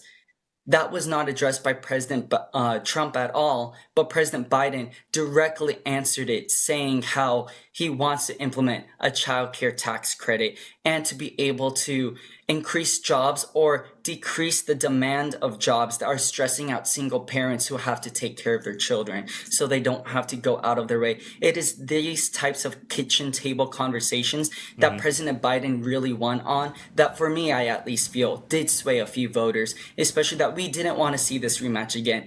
Our community was invisible in this entire debate. You did not hear about anti-Asian hate or the A and NHPI community, but when talking about people of color and our place in the world, the closest we got to substance was President Biden talking about Black communities, especially that he has had the most diverse cabinet throughout U.S. history, with almost 3 A and NHPI women serving on his cabinet, and 14% of appointees being Asian American. Well, gentlemen, let me very briefly move out of what happened in the debate and talk about something that was not brought up in the debate. And in fact, that's why we have Professor Renato de Castro here. An issue that's quite close to the hearts of Filipinos here in the Philippines. The U.S.'s relations with China, their relations with the Philippines vis-a-vis China, and the South China Sea issue. Prof, yes. The fact that foreign policy is not given so much focus in this debate. What do you make of this? Of course, it's understandable that politics is usually local, but the fact that local. Just sporadic discussion of foreign policy issues. Josh, let me go to you first. Absolutely. A lot of American voters tend to be pretty disconnected from the fact that from administration to administration, foreign policy often does not change that much. Between Democratic and Republican administrations, they continue to send billions of dollars every year in military aid to Israel, as an example. From Democratic Republican administrations, you will see a often antagonistic relationship with border policy. Joe Biden just introduced an asylum ban that looks very similar to the asylum bans that happened under Trump. And so I think in a lot of respects, these candidates realize, number one, there's not as much daylight on some of these substantive issues between them as they think, and also that voters won't be as interested in them. However, regardless of that fact, us as Filipino Americans, we need to make sure that our voices are heard in this. One very important case that recently happened was that the United States military was shown to have been distributing vaccine disinformation in the Philippines in an attempt to improve their political standing. And I think we as Filipino Americans need to demand that our people in the Philippines and our community are not used as pawns and are treated with the respect and the protection and the livelihood that we need, including when it comes to life-saving medicine. John, did you want to weigh in on that? Yeah, in terms of foreign policy, you know, I think as a leader of the United States and the free world, you have to really exemplary and show strength, and like what you know, and so that's not what's been happening under the Biden administration. If you've seen how many terrible things have gone around the world, it's been affected, and it's happened in Israel, it's happened in Ukraine, and you know the issue that you really want to talk about, and I know that we really near and dear to my heart, especially, is the West Philippine Sea and how strong we need to be when it comes to China, when it comes to that. And I believe that with President Trump, he's the stronger man in terms of this and can really decline and then push off any kind of attacks and with his negotiating deals and what he can do.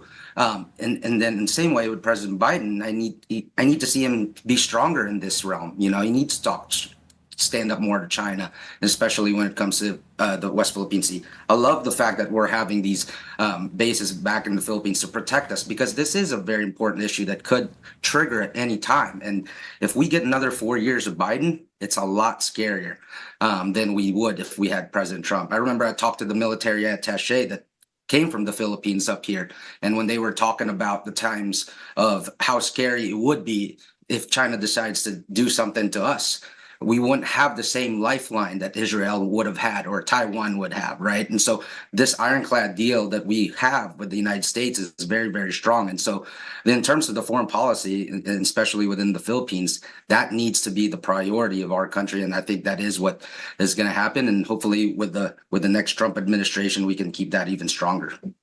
I'm going to do a little fact checking here and point out that actually under President Biden, he has made a strong commitment to the Philippines. And as far as the South China Sea is concerned, he has repeated several times that it is an ironclad commitment.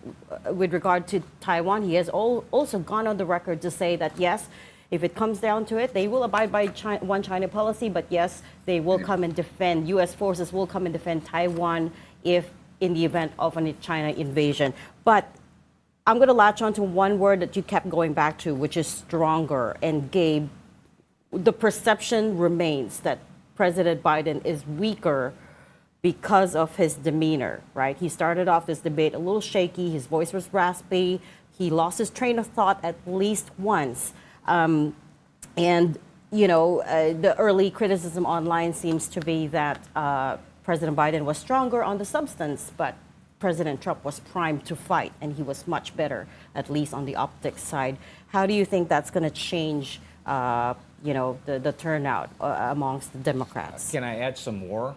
Again, in terms of the language being used by President Donald Trump in contrast to President Joe Biden, former President Trump would emphasize, I represent strength. It's me that's powerful. If I get elected, America becomes great again. Right. He was answered by President Biden in a way, it's not the person or the president itself, it's the nation.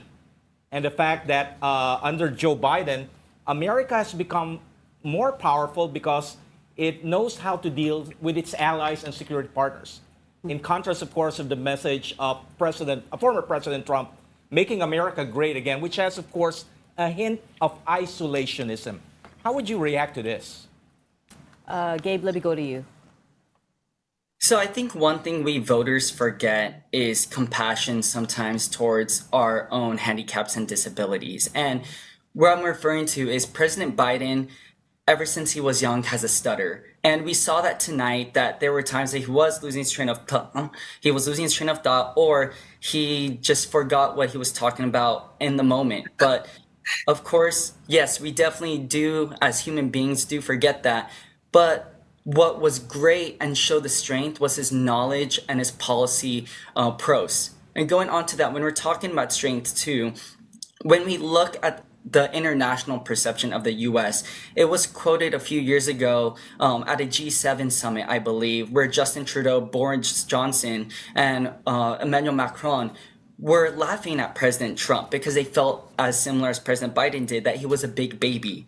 And this notion of him being a big baby and whining about making America great again goes on to what President Biden was saying of where does this notion of America not being strong comes from? Okay. When in reality, under President Biden, we have built legislation such as initially the Build Back Better Act that eventually got transformed into the Inflation Reduction Act. Or if I have to bring up another act as well, it would probably be the Student Loan Forgiveness Plan, the Bipartisan Infrastructure Act, the American Rescue Plan, or even making the bipartisan border bill, which failed in Congress but was bipartisan in nature. President Biden using this strength rather than physical strength to show that he has the pros and the eloquence and diplomacy to work for the world goes to show that he is the leader that America is calling him to be. And President Biden also really does emphasize, just as I was mentioning in the beginning, how inclusive he is of everyone. When President Trump initially saw Nikki Haley drop out of his campaign, he stated that he didn't want Nikki Haley supporters, whereas President Biden opened his arms and showed a true sign of strength and vulnerability, and recognizing that Nikki Haley supporters may not have initially supported him, but he provided them a home in order for them to feel that they can have a political community and safety. And so when we're talking about foreign policy, going back to what Josh and John were talking about, and we're thinking about the US-China trade war and how it was provoked by Donald Trump's macho policy, if you will, President Biden's administration sent Vice President Kamala Harris and the second gentleman and Secretary of State Blinken and also Defense Secretary Lloyd Austin to the Philippines to negotiate the Enhanced Defense Cooperation Act to make sure that, similar as President Biden was hearkening on with Israel-Palestine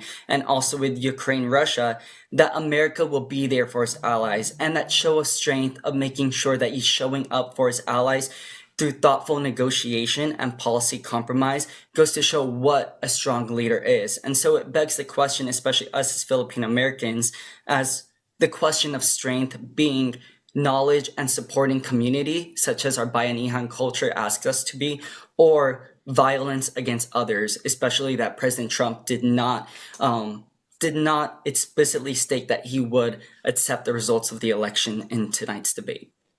Okay, I want to give the Republicans a chance to come in here. John, can I have you react to what Gabe just said?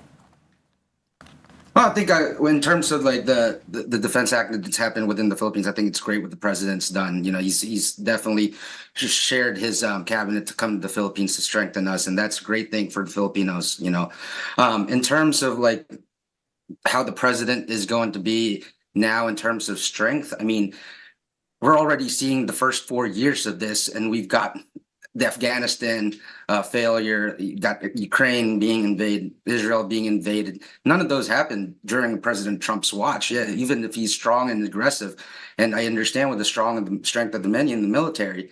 I mean, don't forget he spent the most in making sure that our military was stronger now than ever, so that we can be prepared for things like this.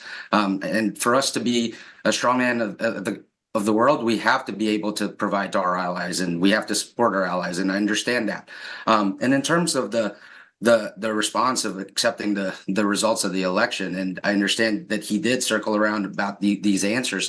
However, he still came back to the end of it. He says if it's fair and if it's good, and if it's how it's ended, he's accepted it. In January 6th, despite of what those might have happened, he didn't become an authoritarian. He left office on January 20th. Yeah, he might have left in a sour grape mood, and and that's how he is, but he still left, and the democracy still continued. The Republicans in the House and the Senate still made sure that still went against him, but it still made through. Like, this is a big social democratic experiment that this country has, and what this has gone through is part of it. And yes, these court cases have gone through, but like, he's been cleared out of it, and making sure that he does accept this, and making sure that the Republicans and the Democrats in the House still certify the election, and that is their public duty to do. John, let me ask you about a question that had to be repeated several times by the moderators, whether or not former President Trump would accept whatever the outcome of the elections would be. There are those who say that he did not answer these questions, the same question, directly. What is your reading of how he answered that? Well, Dana had to ask him twice as a follow-up. Yep. Yep. And I think in the first part, he was still finishing the last part of another question. And so I think he probably got distracted with that. But at the second part, he did get to it more and said that he will accept it if it's how it is to him. But at the end of the day, like, it's what happened in 2020 still went through, and Joe Biden was still inaugurated as president. We still have him as our president. And that's why I do believe that Donald Trump now is fighting hard to earn the votes of the voters now. And if you can see how his demeanor was now compared to how he was in last debates. Perfectly clear here. The facade of strength that Trump was exhibiting really is more inactive fear, right? It was that was the note undergirding the posturing and the strongman tendencies that we were seeing. And that's what's really concerning to me. And that's why I will not vote for him and why I do not think anyone should vote for Donald Trump. The reason is that he kept returning to these notes that someone else is taking your thing, there's a proxy or an outside boogeyman out there trying to get us. And that's a problematic view because it demonizes the vast majority of people who are migrants and asylum seekers. It demonizes folks in other countries, it demonizes enemies that are being pictured, but are largely people trying to survive in a world that is not built for 99% of us out here. I want to be really clear on one thing as well that was raised a moment ago around the idea that one candidate or a Democratic Party is weaker or stronger when it comes to the military. Here's the truth. Every single administration has increased the budget through the NDAA or the National Defense Authorization Act every single year, pretty much the entirety of the modern United States, right? Every administration, Democrat, Republican, pumps more money into our military. And we have a larger, stronger, more funded military than the next several nations combined, most of which are allies. Here is what is, in my mind, the more important thing. We are pumping so much money into our healthcare systems, in which most people in most parts of this country often are underinsured. We have all these challenges that we are faced on a domestic level, and we just keep increasing the military budget. I would argue that the problem under both Trump and Biden has been they've been putting too much into national defense and not enough into national livelihood. Let's bring in Gabe. Gabe. And then, Prof, then if you want to jump in later. Gabe. Yeah, watching the debate creates the impression that America is deeply divided. Of course, you have issues of culture war, migration, abortion, and that's a fact, of course. Of course, it also creates a notion outside of the United States. Given the division that's happening inside the United States, we could either be faced, number one, with a United States that will be paralyzed, just in case you have a major foreign policy crisis happening here in the Indo-Pacific or in Europe. And the other, of course, is the other case of the dramatic swing in U.S. foreign policy. This is not so apparent here in the Indo-Pacific. This is, of course, more intense in Europe, in NATO, in Ukraine. That once you have, of course, former President Trump being elected, then you have, of course, suddenly shifting away from Russia, terminating the funding to Ukraine, and of course, this might lead to a collapse of NATO. On the other hand, of course, you have continuation of Joe Biden. My question to you, folks, is who do you think would be the right president that could hopefully unify the United States, and what will be his program? Of course, the term of unifying the United States is utopian. You will always have your cleavages there. But who is the one who could best manage this division to prevent it, of course, from, I will not use a term by Donald Trump, of a failed state. I've been there in the States. I don't think the United States would suddenly collapse just because you have somebody being elected. Who could best manage this dynamic, dynamic and dangerous cleavage that's happening in the United States? And what do you think should be his program? I think that's a very big question, and I think we kind of know where we kind of know where each of them sits, but we'll give them a chance to speak. Gabe, let me start with you. Josh, you've got your hand up. Yeah, I want to jump in really quickly because I think my answer will be different than both Gabe and John's, and so I do want to jump in real quick. Honestly, I don't think either are equipped to do that. When it comes to the work of unity, that's not the responsibility of our presidents at this point, who are so beholden to large donors and big businesses, who are so divorced from the day-to-day experiences of us on the ground, in our communities. The task of unity is in our homes, our communities, our neighborhoods, our local politics, right? Our community organizing. Filipinos in America, our entire history is one part and parcel with the act of working in solidarity and community. Our Manongs Philip Barrett Cruz and Larry Itliong, who were part of the leaders of the migrant farm worker movement that won rights for migrant farm workers in California, they did that not because the president or a vice president or a senator led the charge. It's because people, working people, stood together to actually fight for something better. I think the responsibility of unity in the United States, and in particular for us as Filipino Americans who should know our history, is to actually be building that unity, that understanding, and that people power at a grassroots and local level. That's a very diplomatic answer, but the fact remains that the President of the United States has got a big hand in unifying the country. John, let me go to you, and then finally Gabe. Same question.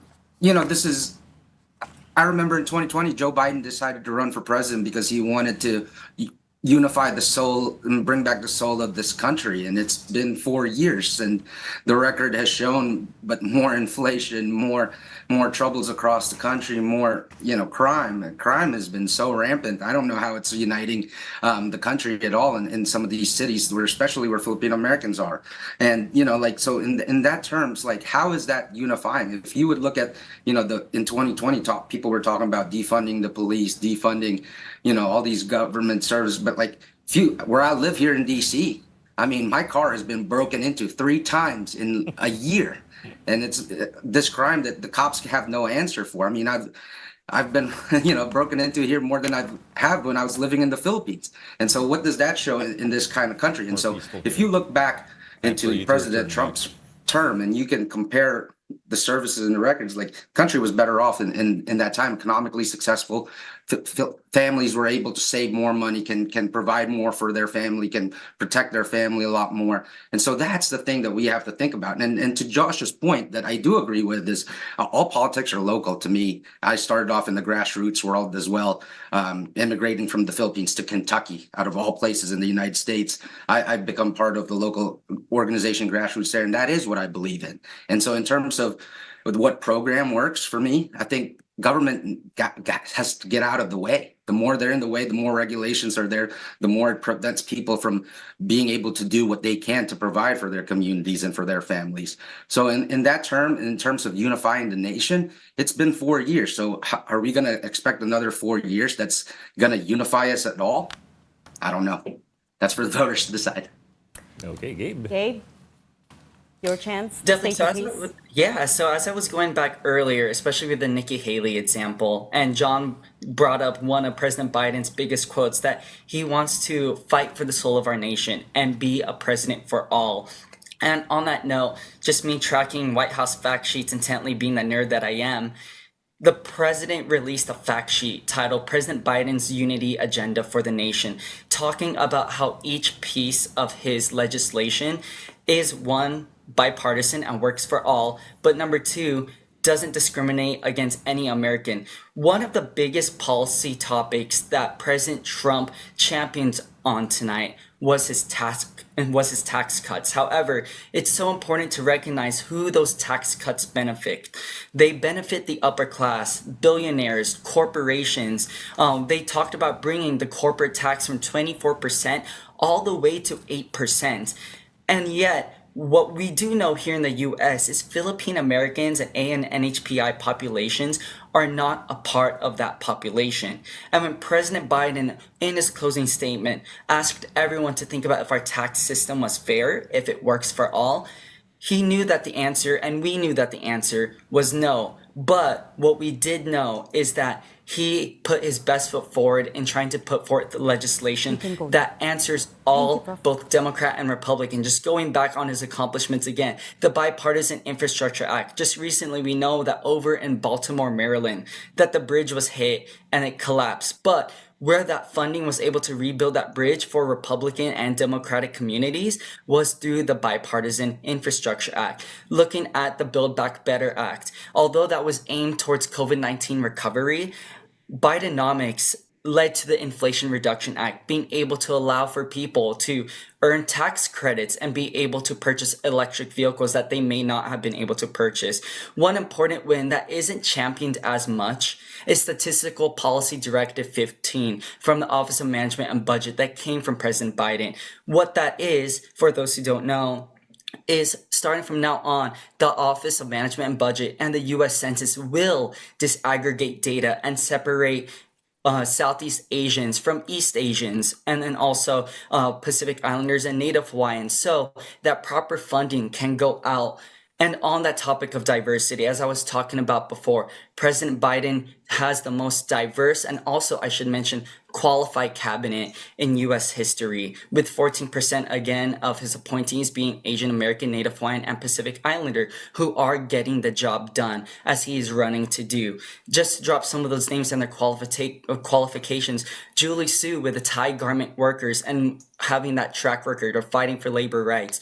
RD Propakar over the OSTP, really making sure that AI is front and center from Caltech, or even Ambassador Catherine Tai, who, in front of racism from Republican colleagues in US Congress, was able to stand and talk about how her diversity is her strength by being able to speak in Mandarin and also Spanish to negotiate trade deals. And it is this diversity and unity that President Biden provides rather than President Trump.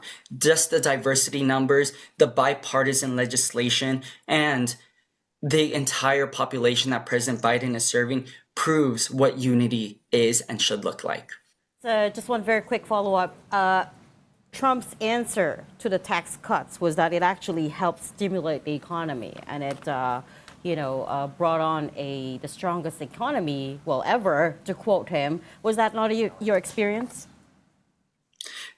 It definitely was not my experience, and what I saw was a lot of community being torn if they were benefiting from said tax cuts, because and if you talk to the everyday American and you ask them if they had a tax cut themselves, they'll definitely say no. That, in all honesty, the IRS is such a messy, bureaucratic, red tape system that a lot of Americans, such as us Phil Ams, don't even know how to work. But with those tax cuts, it's not putting money into middle class pockets, but rather upper class pockets. President Biden, on the other hand, again has introduced the tax credit and really pushed down the idea that tax credits save us money. I recall from a friend who was able to buy a Tesla because the Inflation Reduction Act was able to give him a tax refund that allowed him to purchase an electric vehicle. Under President Trump, we didn't hear those conversations really happening.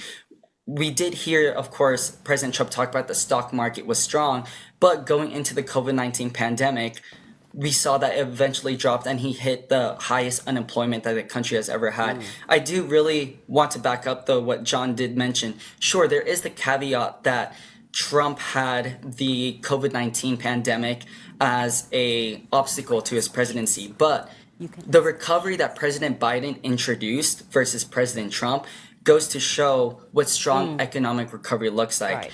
We also talked a lot about inflation too in this debate. I think one thing that folks are ignoring is where this inflation came from. It was from the COVID-19 pandemic, the constant wars everywhere, trade wars, and all of that came from the previous administration, whereas President Biden is doing his best to make sure that it is equitable for all. Right. Okay. We've got our resident geopolitical and foreign affairs analyst, Richard Haydarren, back in studio with us. Thanks for coming back. But before we get to you, a chance for John to rebut what Gabe just said, particularly on the effect of the tax cuts as well as inflation. I mean, sure, like what President Trump said during the debate, it stimulates enough jobs for economies to be stronger. And what he said during the COVID was the reason, and it's so good that we had a strong economy during his term that it lasted through even the tough times of COVID. It's really hard to say that, President Trump's going to have a recovery plan when he didn't get elected to have that opportunity to do. And that, it's kind of funny as well, if you look at the reason why it's named Infrastructure Reduction Bill, it's the opposite of that. It costs more inflation. And for the first 2 years of his term, it was just really skyrocketing. I mean, it's the main reason why younger families now are having a hard time to start families because of how much it costs to start families and to provide a living for families and to provide that generational wealth for our third, fourth generation Filipino Americans in this country.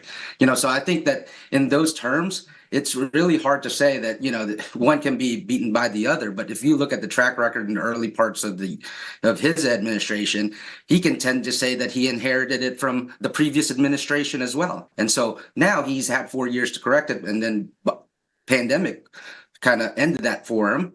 But now President Biden has had 4 strong years, and where are we at right now? Prices are still skyrocketing up every day. Costs of homes skyrocketing up every day. People my age don't get to buy homes anymore.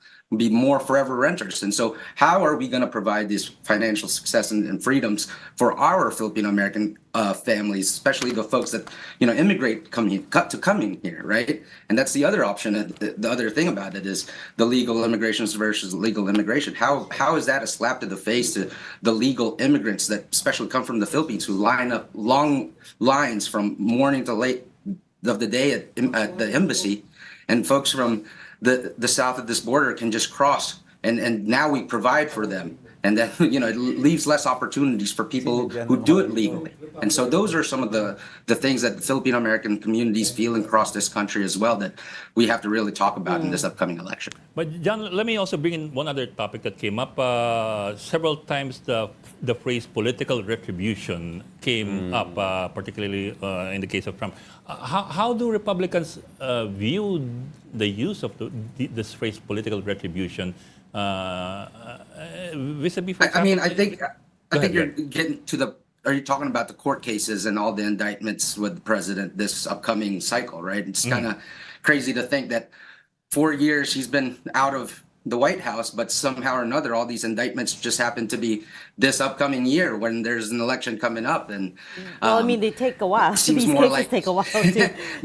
The Philippines kind of like type of stuff that they would do rather than what the United States would. But I mean, in terms of like our earlier discussion, I think people have made up their minds when it comes to that. And if you can see from when even he got convicted as a felon, I mean, the man raised $200 million in a span of 9 days. That just shows that people are really with him in this type of journey and really want to support him for this election. But are you comfortable with the idea of retribution? I mean, even the word itself. How does that strike you?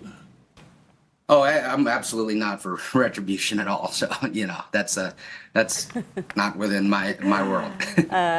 Josh, I'm going to go to you now. Can I just have you to react to Ed's question about political retribution? Trump talking about political retribution, not just in this debate, but in previous times that he's appeared in public, but also the point about inflation and the cost of living, especially for young Asian Americans in the U.S. right now. Are you able to buy a house? Can you afford a house? If I win the lottery, I will have California. Nope. Not me, not I. But I'll answer both. There's one piece that was missing in the inflation conversation that I want to hit on, and it's the fact that inflation wasn't only caused by government policies. A major contributing factor to inflation is corporate profits.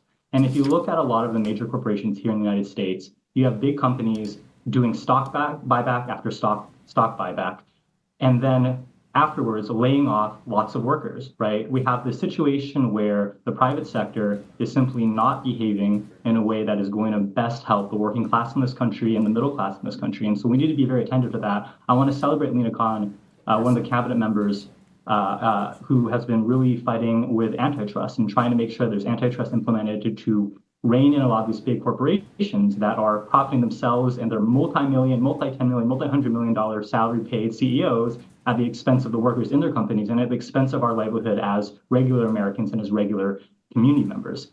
Now, to your other point around retribution, a politics of retribution, a politics of fear, a politics of revenge, that is the kind of thing that should make us very concerned, right? And we as Filipino Americans should be doubly concerned because we remember, for example, the Marcos presidency when he instituted martial law and the retribution that happened against activists, against community members, against community leaders, against journalists under his administration, right? We should remember that it is within our generational story. It is within our parents, our aunts, maybe ourselves, our history of leaders who take retribution to dangerous, dangerous levels. And so we need to be attentive to that. When people tell you who they are, believe them. And what Donald Trump was doing tonight was showing us who he is in all the ugly ways that is. Okay.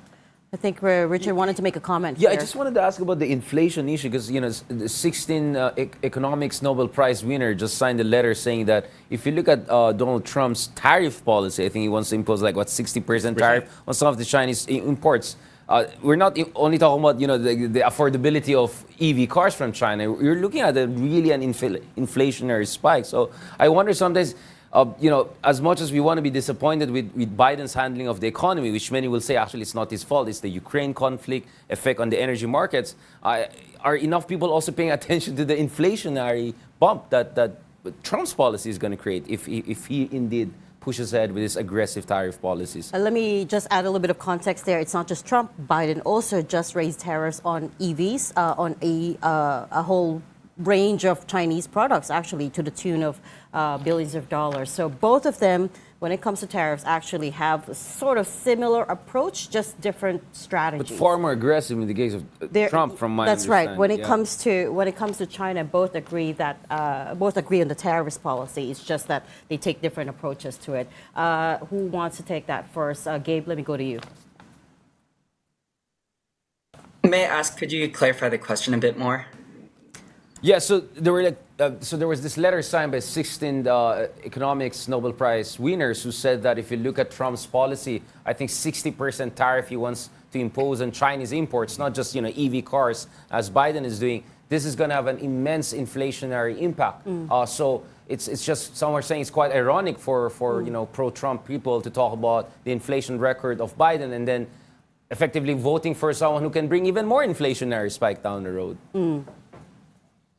Got it. So I'm understanding that from the question, it's how do we react when there are arguments out there that inflation is not a partisan issue per se that's caused by one or the other, but both have policies that can create inflation. And so going on that, I think the conversation eventually becomes how do you tackle and solve inflation itself? Because as you look throughout history to know, inflation is something that will always happen regardless, just as much as we keep going. And even the founding of our country with Alexander Hamilton developing the national debt and the Bretton Woods system removing the gold standard, for example, we as a liberal international order will be stuck tied to each other based on the financial markets and trade. Now, while this does sound like a lot of gibberish to the lay person, what that eventually translates to is, so which president can do something about it while also acknowledging the national security? And where I go to that is President Biden subtly referencing, but explicitly trying to go for the CHIPS Act. So, and also his Build Back Better program, creating more jobs in the U.S. by stopping offshoring from companies, especially that there were so many tax cuts that were delivered. Companies, as Josh was alluding to, were seeking profit and were offshoring those jobs. And so President Biden, working forward, for example, increasing manufacturing, combated inflation in the way by creating jobs and creating that market. While the argument was there previously that tax cuts and also tariffs against China creates more domestic GDP, one of the biggest problems with that argument can also be seen in the 80s with Republican and conservative ideology, trickle-down economics, where if we have more money being produced at the top, it will eventually trickle down. When in reality, we've seen communities instead get poorer, such as our own communities, especially those who are undocumented in the Philippine community. Right. Whereas under President Biden, what we really see is, again, these tax credits coming in, these opportunities to actually purchase vehicles, or even the opportunity to get a job. President Biden really focused with the CHIPS Act, such as Intel being developed over in the Midwest and their companies being created there, that folks can go and find a job in manufacturing, that they can find more jobs here because immigrants make the country strong. So to sort of quote the hit show Hamilton, immigrants, we get the job done. And that's what President Biden brings to the table versus President Trump. We'll go to the immigration point shortly, but first a chance for John to rebut. Actually, this question was asked of President Trump by Dana Bash, the moderator. She said, or was it Jake? I don't remember, but the question was, how would you ensure prices aren't driven higher by the 10% tariffs that he wanted to impose on all goods? He reverted back to his usual campaign points about how China is ripping the U.S. off. Did you find his answer satisfactory? And what was your take on that? Yeah, I mean, in the same regard, like you said, President Biden has been increasing tariffs on China as well, and I think both are good strategies to put strengthen China a little bit and to control what they're trying to do. If you don't know, Chinese government now is buying tons of farms all across the United States. How do we find a way to control and stop China as being a primary aggressor as well? But also, President Trump also talked about his plans on no tax on tips. which is a great proposal for a lot of the blue collar workers that we have, from folks that are hourly wages and tips on servers in the restaurants, on barbers and those types of independent contractor folks, that really is going to take a lot of the burden off, and instead of trying to pay more taxes on what they're making. And fighting for that to reduce and to bring that down. But the idea is, how do we find a way that it can be, I understand where, like people are predicting this can be worse than what the Biden administration can be. But those are all things that can be done. I mean, how is that going to be affected with a different type of Congress? So that's all based on assumption as well, depending on what kind of majority we'll have in the House and in the Senate, right? So I couldn't really answer to that because you don't know what's going to happen in that term. But in a way, I hope that, I think President Trump was able to communicate a little bit more on how they're going to be able to help Americans reduce the cost of living in this country, and trying to find ways to have that affordability a lot more. Josh, immigration. From what I heard, and there was a lot, from what I heard, the two gentlemen spent a lot of time attacking each other's policies on immigration and accusing each other of opening the borders and killing all these people, right? What did you hear, and what stood out for you? For me, this is one of the most disappointing parts for me of Joe Biden's performance tonight, was that in a lot of respects, it felt like another one of these races to the bottom when it comes to fear-mongering around migrants, and especially folks seeking asylum. As I mentioned earlier, there are policies under the Biden administration right now that are incredibly restrictive on people legally seeking asylum, which is something that is, by international law, admissible in all nations that are privy to that, right? And so that's a disappointing backslide. And we see this a lot, right? Under Barack Obama's administration, they deported a record number of folks, right, over the course of his 8 years. And so I say that because I think that there are different forms of rhetoric being used by the two candidates, and Trump certainly weaponizes a lot of these institutions in a way that is extreme and scary.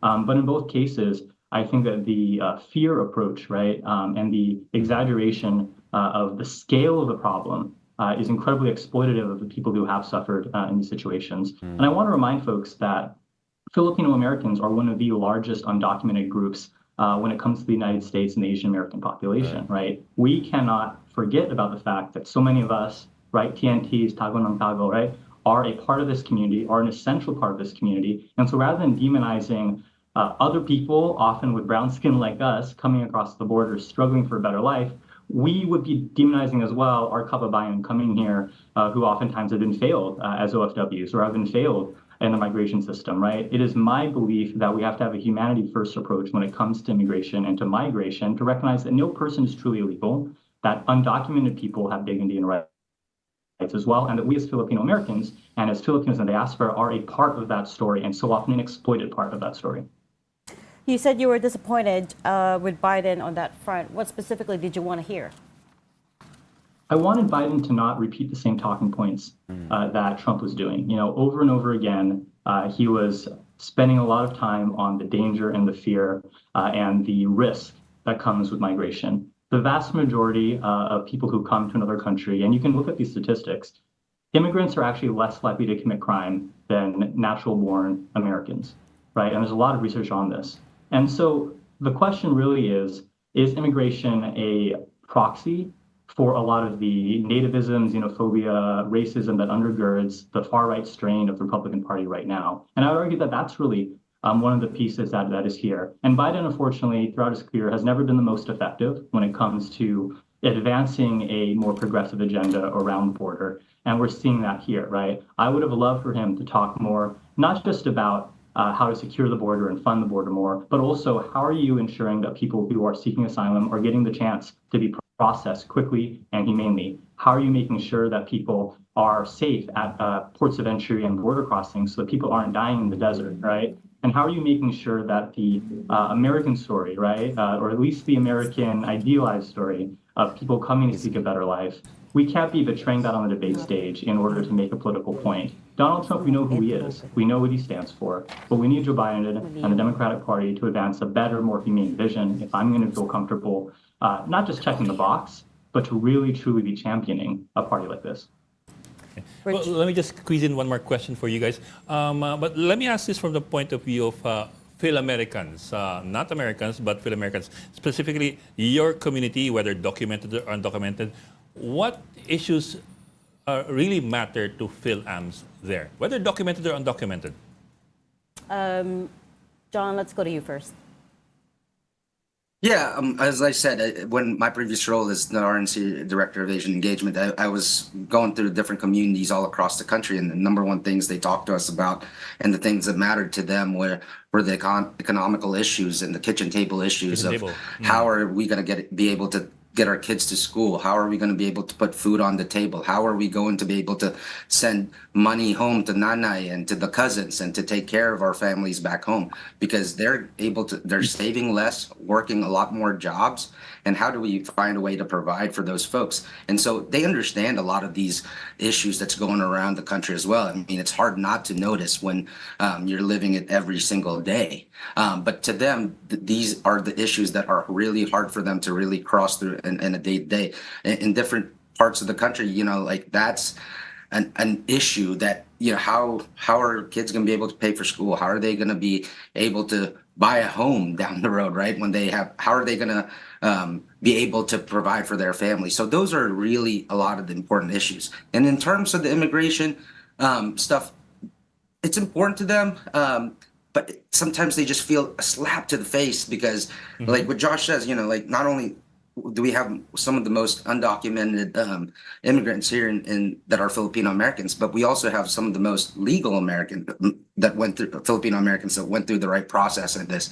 And for them to be able to do it so legally, do the petition process, take all those years and attempts to come here, and then for them to see that you can just sneak by the border anytime, and it's not only like folks that are from South America that are coming in. I mean, we're getting Chinese folks, Lebanese folks, and so I understand that it can be a real difficult thing, and a lot of times Republicans get pushed to this as a race issue when it's more of an economical issue. Like, as much as we want to get people to come in here legally, how are we going to be able to provide for them and give them that opportunity when we're going to spend more tax money on the undocumented immigrants that are crossing through the border and taking places in the schools and taking our spots in different parts of the society? And how are we going to be able to let those taxpayers see that this is an okay thing to do? So I understand, like, immigration is a very important issue, especially probably to the three of us that are on here,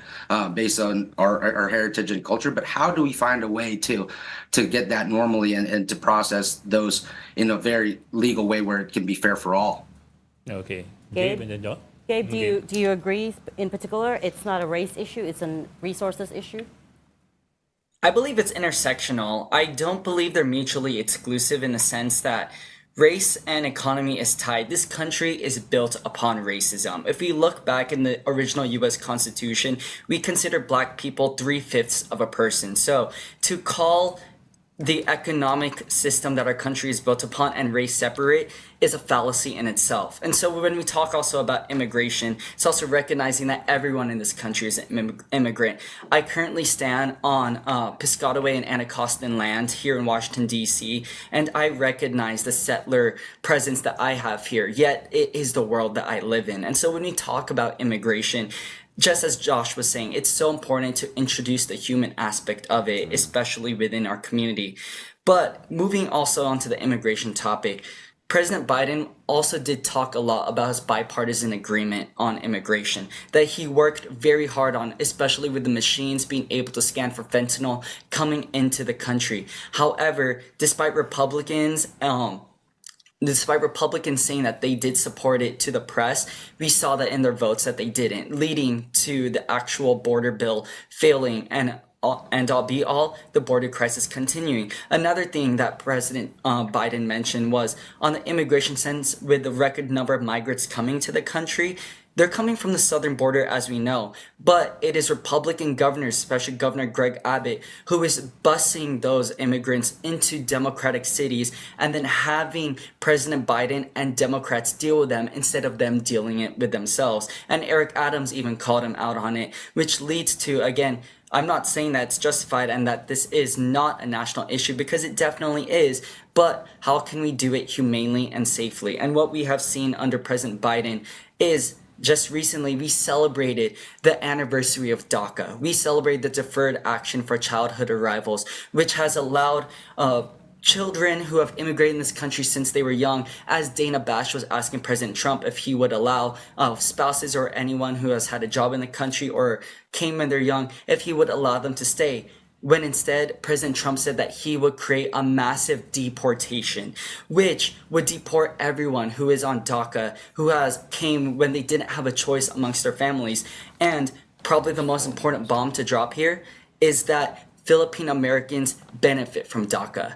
And there are many Philippine American children in this country who benefit from this program. And so to deport them would be also deporting our own community. To support Donald Trump's deportation policy is to support deporting Philippine Americans, which is crazy to think about. But onto the question also in terms of how that intersects with common issues Filipino Americans have experienced in the past 4 years, we look at healthcare and also Philippine nurses being brought over from the Philippines, where the Philippine nursing system was built from the US system. And yet Philippine nurses are some of the highest casualties in the country. Yet President Biden was one of the only people who addressed that and really made sure that healthcare costs are going down and people can have insurance, especially with Medicare and Medicaid. We'll admit he did lose his train of thought there, but at the same time, no one brought it up until he brought it up. Another thing is belonging and anti-Asian hate. With so much anti-immigrant rhetoric, especially with President Trump's Kung Flu and Wuhan virus rhetoric,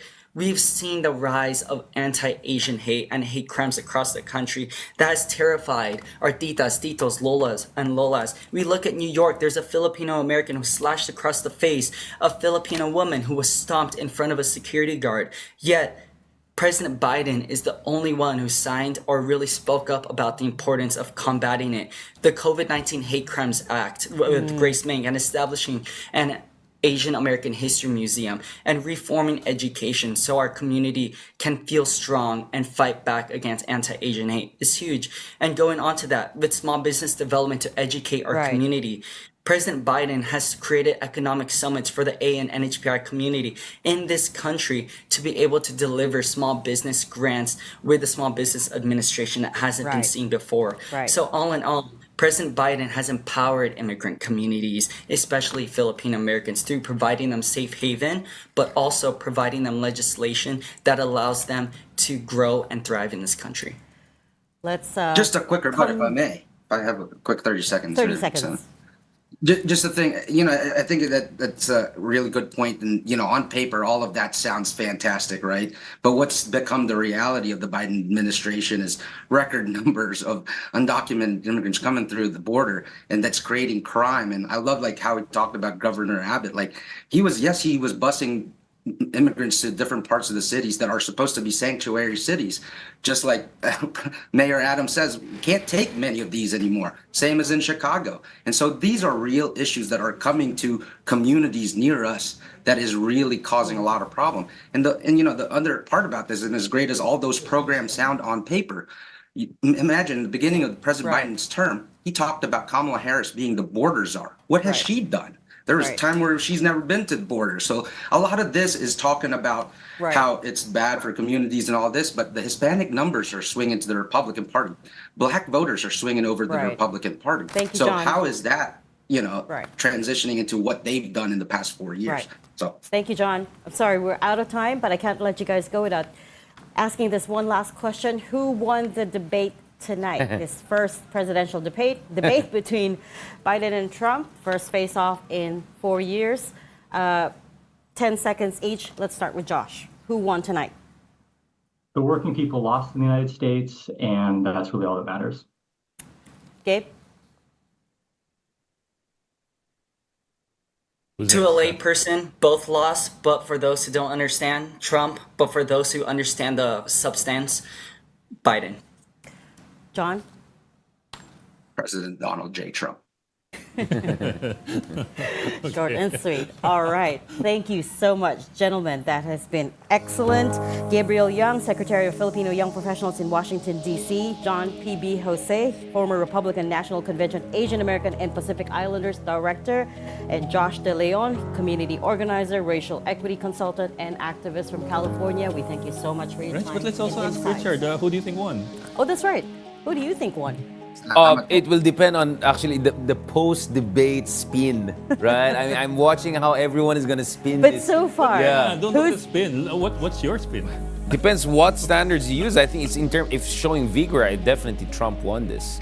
But it's about answering the questions, trying to be as lucid as possible and defying expectations. I think Biden did pretty okay, yeah. So you don't think this has convinced anyone outside of the original I don't think base? this will move the needle as much, except there's more discussion about possible need for replacement ahead of the convention, Democratic convention. And that's a conversation for another day. Okay. We would also like to thank Bing Cardenas Brannigan, our consultant in the U.S. He's a One News contributor based in Washington, D.C. Thanks so much for Thank your you. support for this. Okay, that concludes our special coverage. Biden or Trump, the Philippine interest. I'm Ed Lingao. And I'm Regina Lay. We are One News. All sides, sides? All the time. And also thanks so much to Richard Haydarian, our political analyst. I want to give a cheeky answer, nanalo si Putin or something like that. Let's not get there. Like, put him on behalf. Let's not go there.